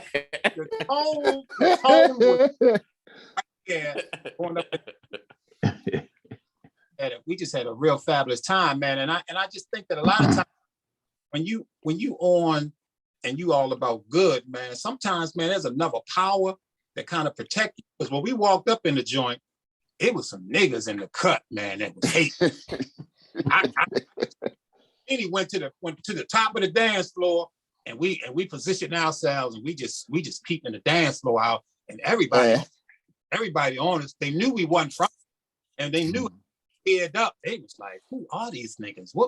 What? And you know, and then we decided to take a walk through the club. We was up there for a good 45 minutes, chit chat and checking things out. And Killer was like, you ready to take a walk? I'm like, yeah, let's walk through this joint, you know. So we walking through the joint, big crowd, you know, you going through aisles of people, and we going through, and then we come around to coming towards one of the groups that was hating on us. I had felt it, and it was like maybe 8 to 10 dudes standing up there, and they was split, and we kind of walked through them. Beanie was in front of me, I was behind him, and Beanie walked through them, and as we was approaching, I saw 2 of the dudes on the side, like he gave a guy, you know, a little chicken wing, was like, you know, look at these. You know? I'm like, oh shit. We up in New York at the Roxy. Me and him, we don't walk there, you know, we gonna have to catch a cab to get back. We halfway don't even know where we at. Yes, ain't no cell phones, ain't none of that, you know. Me and Killer up in there. So as we walk through, and Beanie goes through the people, and here I am behind him, and I see the dudes, 3 or 4 of them there, and one of them doing this, and I see the dudes start doing like this, right? Well, it's this, right? And I come walking through, and I lock eyes with the nigga, right? And I'm like, I look at him, and I lock eyes with him, and I'm walking, and he's still doing this, and he's doing this. And I'm walking, and we walking through right through them, niggas on both sides, and he's standing up there, and I never take my eyes off of his eyes, and this nigga winds up, he wound up, and boom, and was throwing a punch at me, and I never blinked, I never, nope. And his stopped right at my face. His fist stopped right at my face, and I just kept looking at him, and I walked past him, and that was the end of that story. Yep. We ain't had to worry about them at all.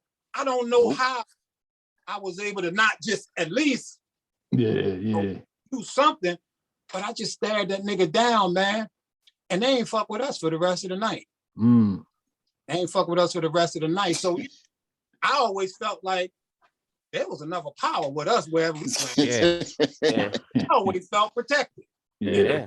Clubs when people got killed, but ain't no harm come to us ever. That's good, man. That's good.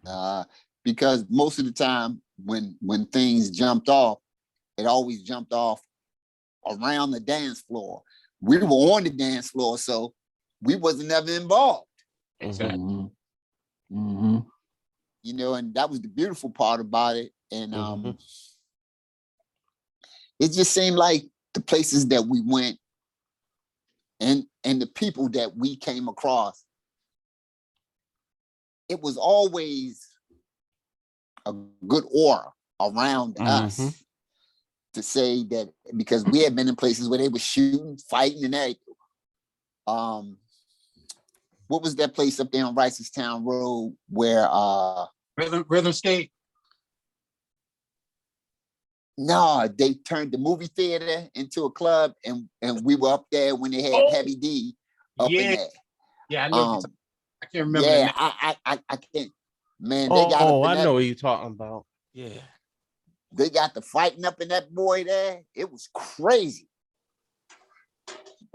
Man, Kelly, hey, we come outside, people jumping in cars, hey, shooting up the wrong way to the parking lot. I mean, it was so much trauma, you put it that way. We just, we end up getting in our car and going straight on back. Everything was lovely. Yeah. Wow. Yeah. He and the boys. That's great, man. That night too. Boy, that was a cold night. Yeah, see, I, like I said, I missed their run. I had opportunity, to catch them both, later. And we, I've hung out with them both and had some fun for sure. But like I remember I don't remember if Beanie was with us when we went to that spot up on Liberty Road. Dean, remember we went up there and Spin was up there. Yeah. And the dude, I don't remember his name, but he was in there dancing. He was like, "Man, you can't hit me." I said, "Man, see that motherfucker right there." He said, "Man, I used to have Beanie tear his ass up back in the day."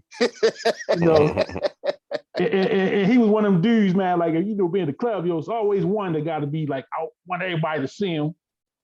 He was going real hard that night. Yeah. And goddamn old Dean was not impressed. He said, "Look at this motherfucker, all tight and shit." You know what I mean? Look like a robot on that motherfucker.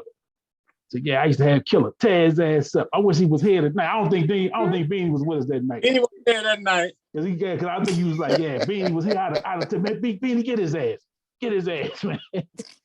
And overall, man, the dude could go. But I almost forced Beanie to smash him one night. Yeah,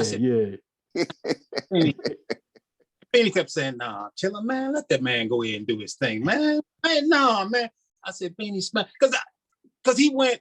To me, I thought he was being somewhat disrespectful on the dance floor, and I wasn't at my sharp, man. I knew Beanie was sharp. Yeah. I said, "Lace this motherfucker up, man, Beanie." Oh man, I ain't. And then when Beanie, I finally forced him out there to do it. He finally said, "Oh man, god damn, Killer. Damn, man, I had a good goddamn time. Man, I ain't ready to." He goes out there and slices this nigga up. I mean, only Beanie can do it. He just sliced this dude up. I mean, the dude was hurt too, man. He was messed up after Beanie did that. And Beanie come over there, "Man, why you make me do that, man? Man, Killer, you shouldn't have made, man." Beanie was pissed. But Killer Rob, man, I mean, the memories is so many. And, from my perspective in my life, if I really look at people, just in people in general, you have your idols and stuff. And, you look at, I was a Michael Jackson fanatic, and I was, this player fanatic and that and this and that, but if I look at just the population of people that I know, I ain't talking about celebrities, and I ain't talking about, my father or, you know, my mother, people in my household, you know, the most impact on my life of people that I have met, Beanie had the most impact on me than anybody. I don't look back. I don't look back at my life, and I look back at all the stuff that I've been through. But Beanie man, Beanie man had a huge impact, man, on my life, man. Just once we connected, man, the flow that took place was just breathtaking, man. It was just, I mean, right off the bat, he was like, "Come on, let me take you up these chicks' crib that I know, man. They up in East Baltimore. Come on." I mean, like, you just gonna go knock on the motherfucking door? And we, come on, knock. We up in some crib, man. And he would do that kind of shit where I wasn't really flowing like that, you know. But Beanie man, he was a little bit advanced as far as being out there. He was showing me some of the spots, and you know, and then we started flowing. So the whole impact that connection had, it just goes way deeper than what the surface is. People say, "Oh, y'all could dance and y'all was kicking it." Man, it goes way deeper than the dance, man. And you know, even looking back on some of the things that we did, you know, I look back and say, "Damn, man, I kind of messed up there," you know, because I was selfish, man. I was possessive with Beanie, you know. That was my man. And Carl, you know, I was possessive with him. Want nobody else to come around. In fact, Beanie was the one that brought me and Carl together. I didn't even want Carl around. Carl didn't want me around. Oh man, I gotta tell y'all that story. That story was crazy, Dad. He brought us together. that was crazy, because it's like Carl said, "Man, what I have to meet him for?" Well, you know, and look, and I'm getting the same thing from Dean. Hey, we don't need him, you know. Right. What we need him for? And I'm sitting there like, I don't believe this. My two best buddies here, both of them stubborn. Hey, I don't want to. After they met, they became so tight after that. I got jealous. I'm like, golly, look at this. I'm the one that introduced them to. Damn, look at it. Yeah. But hey, it was all love. Hey, it was all love, because I knew that once I could get those two together, they would see where each other's heart was. And they did. Yeah. And it was a beautiful thing. Yeah. That's real talk right there, man. That's real talk. That's real talk, man.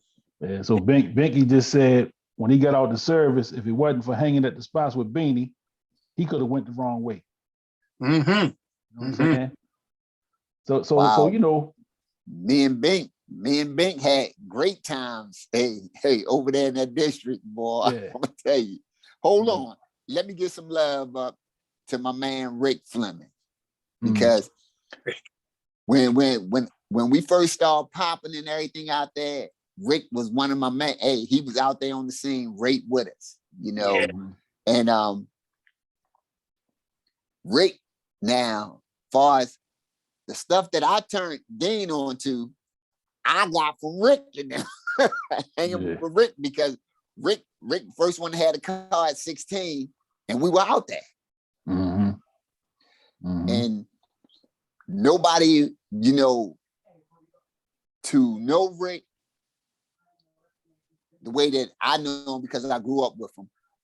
Rick, super talented, every sport. The brother could dance.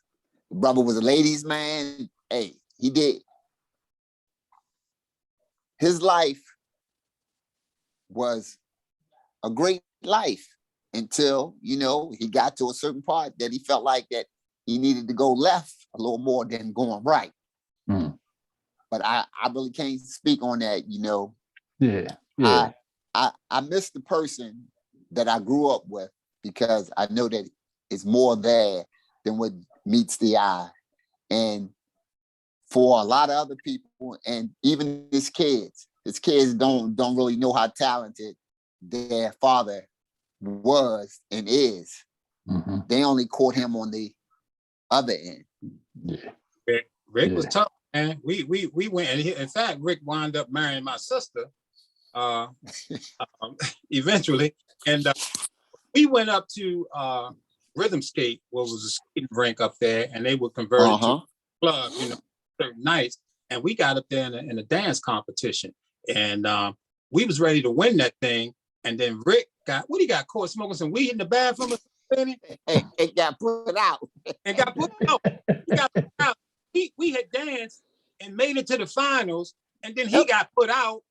And so it was only me and Beanie going to the finals, but we was ready to go at him as a threesome. Yeah. And it messed up our chances to win. We got the silver, but we straight up was gonna win that gold. Yeah. Going for the gold. Yeah. Yeah, and that's show called The Sports Mix, but it's the mix that we at, you know what I'm saying, and it's the mix that's gonna carry us, because we can talk sports. Sports don't always carry us, man. It's the other stuff, it's the backstories, you know what I'm saying. It's the getting to know the people that's on here, you know what I mean. It's like I mean, y'all both y'all know I done heard these stories, man, for years. Y'all exploits out there and on the scene and being out in the clubs and stuff. Me wanting to go, sitting in Hartwell's, man, when y'all getting ready to go, and like, damn, man, it seems like they having a good goddamn time out there, man. I need to see what's going on, And like I say, when I got my opportunity, Beanie took me out, you know what I mean, and showed me how y'all did it. And I always been appreciative. You know what I'm saying? Of both of y'all brothers, for real. You don't come across genuine people a lot. You know what I'm saying? Sometimes you come across people, there's always a motive. You know what I'm saying? There's always something that they're looking for, And I'm gonna be honest, I was looking to see what the fuck was going on. Because I needed to know. Like I said, I'd heard all this stuff. I used to watch Shakedown. I remember I was in the house. I'm a preteen at that time, so I'm in the house. So I would watch the show. So like I say, I knew Beanie. So I would always look to see Beanie on the show. I wasn't really familiar with Dean at that time. So you was on the show and I didn't know. I didn't know that you was a homeboy too. And then like I say, I just hear the stories, as I got older. It was both of y'all that was out there really tearing shit up. And the stories have been corroborated by many people, you know what I'm saying? And, to be in a place, and motherfuckers is anticipating Beanie getting on the dance floor. That's some incredible shit, man. Like, like, damn, these motherfuckers laying. It was people like the time we went down. Remember that time? I think all three of us went to that spot down Saratoga Street, where Alternate City and all them was at. Yeah. Okay, I know. So when they saw y'all, and it's probably the first time they seen y'all in some years, it was like Jordan and them came in the building. So for a guy like me that wasn't around at that time, I'm like, damn. Yeah. Motherfuckers, man. And I know at that time Dean hadn't been going out. Right. He was pulling teeth to get him out. Yeah, man. Heavy, man. Get me out. Yeah, because I know I was hitting him up regular. Yeah, man, Beanie be doing such and such. Come on, man. And man, Kenny, man, he worked.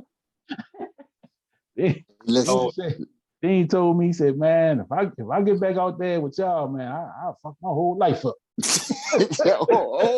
Hey, you want to laugh? Killer told me, look, he told me, this was way back in the day. This before the family came or anything. Yeah. He said, Keller, when I get a family, I'm going to cut you completely off. I said, Dan, what you talking about? No, I can't. No, I cannot do this. He said, I can't be around. No, I can't go out. None of that. And hold on. When he first did it, I was shocked because I felt like I was all alone, Ken. It was like, oh man. But I respect him. I respect Keller. I respect his wishes and everything. And I want everything in his life to go right the way that he wanted to go. So I knew. Yeah. Yeah, that was something, man. And I can remember a time, and this here, I just like to throw it out there, man. We were on the show at the time, and they had been hyping up this big ass dance competition, the Odell dancers against the Shakedown. Oh and my goodness. They had this big thing, and and this thing, everybody was laying for it. So here we go down to Odell's to have this competition. Harold Anthony, the announcer, down there, and man, it was the place was packed to the rafters, and so here we go. It would be a shakedown dancer go out there against an Odell's dancer, and they'd be going at it, and then they would go ahead and group rate them, who won and shit, So we was on Odell's turf, so we weren't getting the love about who was the who was going to win and all of this. And this and Rob, you might have some different memories of it, but then it came to me, and Harold Anthony was like, okay, all right now. Dude, I know it's some hanky-panky going up in here. And then they threw this chick out there at me. So I'm out there, man, and I'm just footworking her ass to death. Like, yeah, I remember. I'm up, and the crowd is like into it. And then she breaks down on her hands, and start, tossing her ass up at me, twerking. Yeah, trying to push you out of the circle. And was backing me up. So I went on and got a little more aggressive. She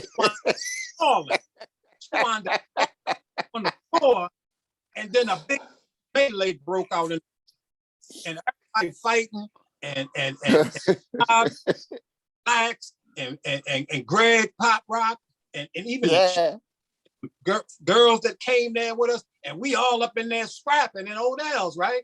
And the boyfriend of the girl that went down, he's trying to punch the shit out of me, right?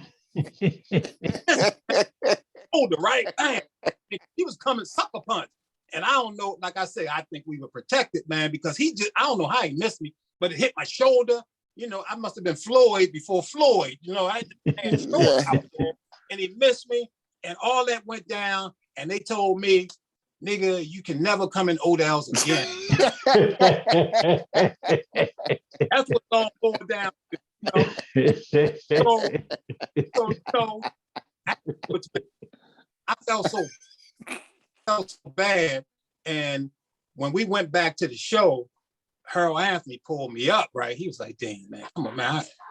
What was going on with that, man? What the hell was going on? I mean, okay, the judging wasn't fair, but you didn't have to sling the girl all over the floor like that." And I was already happened. So I couldn't really, man, function properly without seeking this girl out, man, and apologizing to her. So eventually, a couple months later, I get up in Odell's, and they let me in. I catch up to the girl, and I go up to her and I say, "Hey, how you doing?" I said, "Do you know who I am?" And she just kind of said, "No." I said, "Well, I was the guy that was dancing with you in the competition, 2-3 months or whatever it was." And she's like, "Oh, okay." And I said, "Look, I just want to apologize for what went down. That wasn't me. I don't even know where it came from." She was like, "Oh, no, really, I slipped." And I didn't even know the girl had a handicapped arm. Remember that, right? Yeah, yes. So arm that I never even noticed until, I was talking to her. She was like, "No, I think I probably just slipped and I just fell." I said, "Nah, baby, you had help slipping. I helped you to slip." And no, Dean, what you couldn't realize, bruh, she couldn't put two hands down. She could only put one. She could only put one. It fell over like that, Yeah. But I just like went straight up, man, and just apologized to that woman, man. And I mean, like, the apology, man, is something that's very powerful. And I think a lot of people will allow their egos or whatever it is to get in the way and not being able to go back and apologize, man, we all got to look at each other, look at ourselves internally, and know when we did some shit wrong, and just apologize. Man, I apologized to the woman, and she accepted it. I felt so much better, and then I would start hearing, word from some of the other girls that used to be out at the club. Oh yeah, I heard Dean went and apologized to her. Yeah, I heard Dean apologize. I heard Dean apologize. And man, apology is good, man. Apology is good. So don't ever remove that from your arsenal. Always be in your arsenal when you know you're wrong. Yeah. Yes. Yeah, that's Have a humble good stuff. heart. That's good stuff. Good stuff. So ready to wrap it up, fellas. So, this was I kind of teased it the other night. I didn't think it was gonna happen this quick. I didn't think that I was gonna make it happen this quick, but I knew at some point we was gonna have to get Rob up on here. Nikki Kenny. And I had to get Rob up on here. And Rob been checking us out every week. He be commenting. Oh yes, got to. Man. So much love to the Rob brothers. is a supporter. So appreciate that. But that go what I was saying. Rob, I don't really care what it was I ever did. Rob was always there to lend a hand, or if not a hand, he'd give me some encouragement. Yeah, man. Yeah. I mean, when I bought my house, me and Rob pretty much painted the whole motherfucker. If I couldn't depend on nobody else, Rob was gonna show up. I don't know if I ever even paid him back. I don't know if I can pay him back. That was a lot of goddamn work. But always there. Always helpful, man. Always offer some encouragement. When I was DJing, Rob was always, encouraging me, pushing me along. And I knew I was doing well if I could look out and he was out there getting down on the dance floor. I said, well, I got something going. Because I got Rob moving, 100%. Yeah. So, definitely wanted to give you some flowers, brother. And I told you, I didn't tell you we were bringing you on here to give you some flowers too. I just told you come on here and talk about the story. But that's what it's about, man. I got an opportunity. I got a platform. If I got an opportunity to give flowers, I'm gonna do it. Y'all two of the guys that I kind of look up to, look to for encouragement and advice. Y'all always been solid with me, both of y'all. Both of y'all been solid with me since pretty much day one. And so here's my opportunity, man. I just thank y'all brothers for being who you are, and what y'all contributions are to not only the sports mix, but just to my situation. My whatever I had going on. You know what I'm saying? I always could reach out to even one of y'all, just like, yo, this is what I'm thinking. And never have I ever heard either one of y'all say, nah, man, that's some bullshit. Don't do that, or you can't do it. It's always, yo, go for it. You can do it. You know what I'm saying? Whether, like I say, whether it's playing music, DJing, whether it was coaching, whether it was this platform, you know what I'm saying? There's always been encouragement from y'all. So, appreciate y'all for real, from the heart, you know what I'm saying? This is what it's about. So for anytime I got an opportunity to give flowers, I'm gonna do that. You know what I'm saying? There's a few more people that I'm gonna get up on here.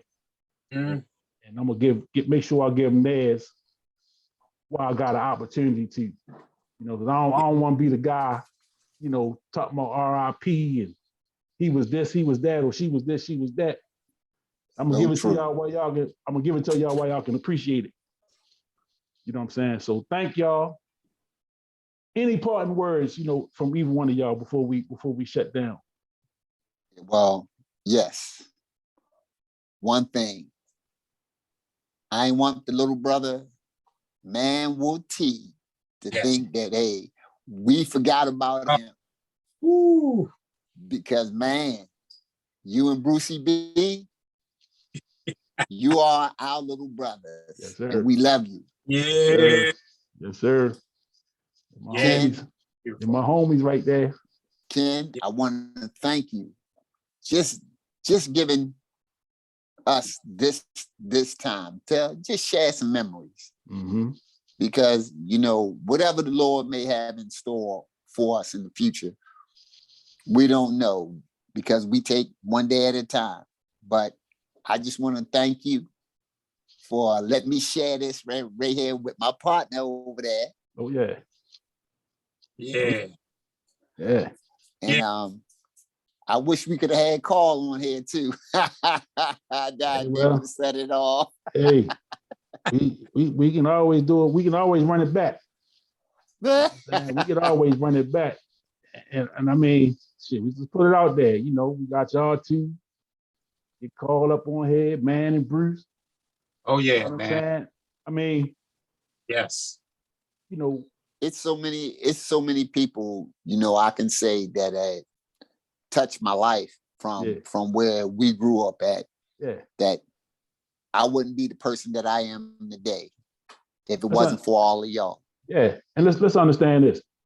Like people that I know that's not from Turner's, they gonna get to know a lot about Turner Station when they turn into the sports mix, because that's the foundation for all of us. You know what I'm saying? A lot of firsts happen in Turner Station. A lot of great relationships form right there in that little neighborhood. And home is not the same as what we had, but it's always home. You know what I'm saying? It's always home. It's always going to be home. And we had some great people that came out of there. Goddamn sure. And if anything I can do, to highlight the greatness that came out of Turner Station, because there's some greatness that came out of there. There's some greatness there now. Yes. I'm gonna use this platform to do that. Yes. And at some point, people gonna look at Turner Station the same way they look at Compton. You know what I'm saying? Compton, California, just a small little community just like Turner. Mm-hmm. You know what I'm saying? And it's world known now because of the NWA. But we got some giants that came out of Turner Station, man. Two of them right here on this platform with me right now. The people may not know y'all story, because like I said, it wasn't documented the way the stuff is documented today. That video, and it's almost like Paul Bunyan. We tell you about it, but man, you gotta show me. I gotta see that shit to believe it. Yeah. You know what I'm saying? But y'all was there to witness each other's stuff, and it's been corroborated by some people that was on the chat tonight that have seen y'all in action, that was, around with y'all guys. Once this thing hit the internet, we're gonna spread this thing around, and hopefully some of y'all folks from the times when y'all was out there on that scene will start to see it and really put some legitimacy behind that. Them claims, man, that to me, and I don't go out like I used to, but being able, being out on that scene when I was out, even when I was DJing and stuff, I would always see people out there on the dance floor. So I know what a good dance is. You know what I'm saying? I know when somebody kind of got something with them. You know what I mean? And y'all know dances, this shit ain't forced, it's not rehearsed. It's some natural shit that happened with a real dancer. You know what I'm saying? And so I always feel like I got that eye that I could see it. You know what I'm saying? Having seen, y'all two guys, hearing the stories. So I've been able to see some people that think they had it. And I be in the corner shaking my head like, nah, y'all ain't got it like you think you got it. You got it for this little situation here we at. But I could bring some people here and they wouldn't even blink. Like, nah, they ain't doing that. That shit ain't nothing over there. Yeah. So yeah, I think I got the eye. And like I say, once I seen Rob in action, I knew that, all right, this is some different shit. I done seen a couple of people that I thought could go, but this is different. And Man with T, and Bruce, I went to school with them guys. Yeah. So I was around them a lot, doing that when they was the Electric Breakers, you know what I'm saying? They was doing the talent shows in school and all that kind of stuff. And me and Bruce had a lot, we was in the same grades. So I was around these guys a lot, kind of watching them grow and watching their and me and Man with T still exchange little videos, little dance videos. If I see something that's tough, I see something that's tough, I'll send it to him. Like, you know what I'm saying? He'll send me stuff too. So, you know, we communicate a little bit, but I'm gonna definitely make sure he get this video. Yeah, absolutely. Make sure he get this video and tell him that, you know, he got a shout out and that we gotta put something together with all of y'all guys, man, and y'all can really talk about that era. Man, Bruce and Man was tough, man. Just a shout out. I'm glad you brought his name up, Beanie, because you know, Brucey B and Man with T. I mean, them guys were really, nothing really like them. special.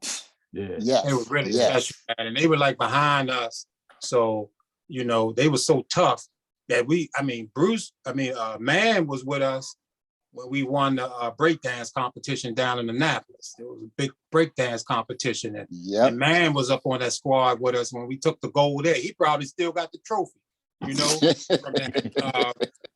Then when we went and was starting to do some performances around up at the colleges and up at the VFW and some places that we performed, you know, Man was right there. Man was right there performing with us. So he definitely holds a spot with us, man, you know, and the dude was ultra talented, man. And we know that Brucey B and Man with T was clicking and you know, there's a whole bunch of stories. When you get them on there, you have to bring Rob back. And I wasn't there at the club when they turned it out. Rapping it there. I didn't make it, but it's a whole nother slew of stories with them dudes, man, because they were special. They were special. Yes, sir, for sure. And I'm gonna definitely be putting that in the atmosphere.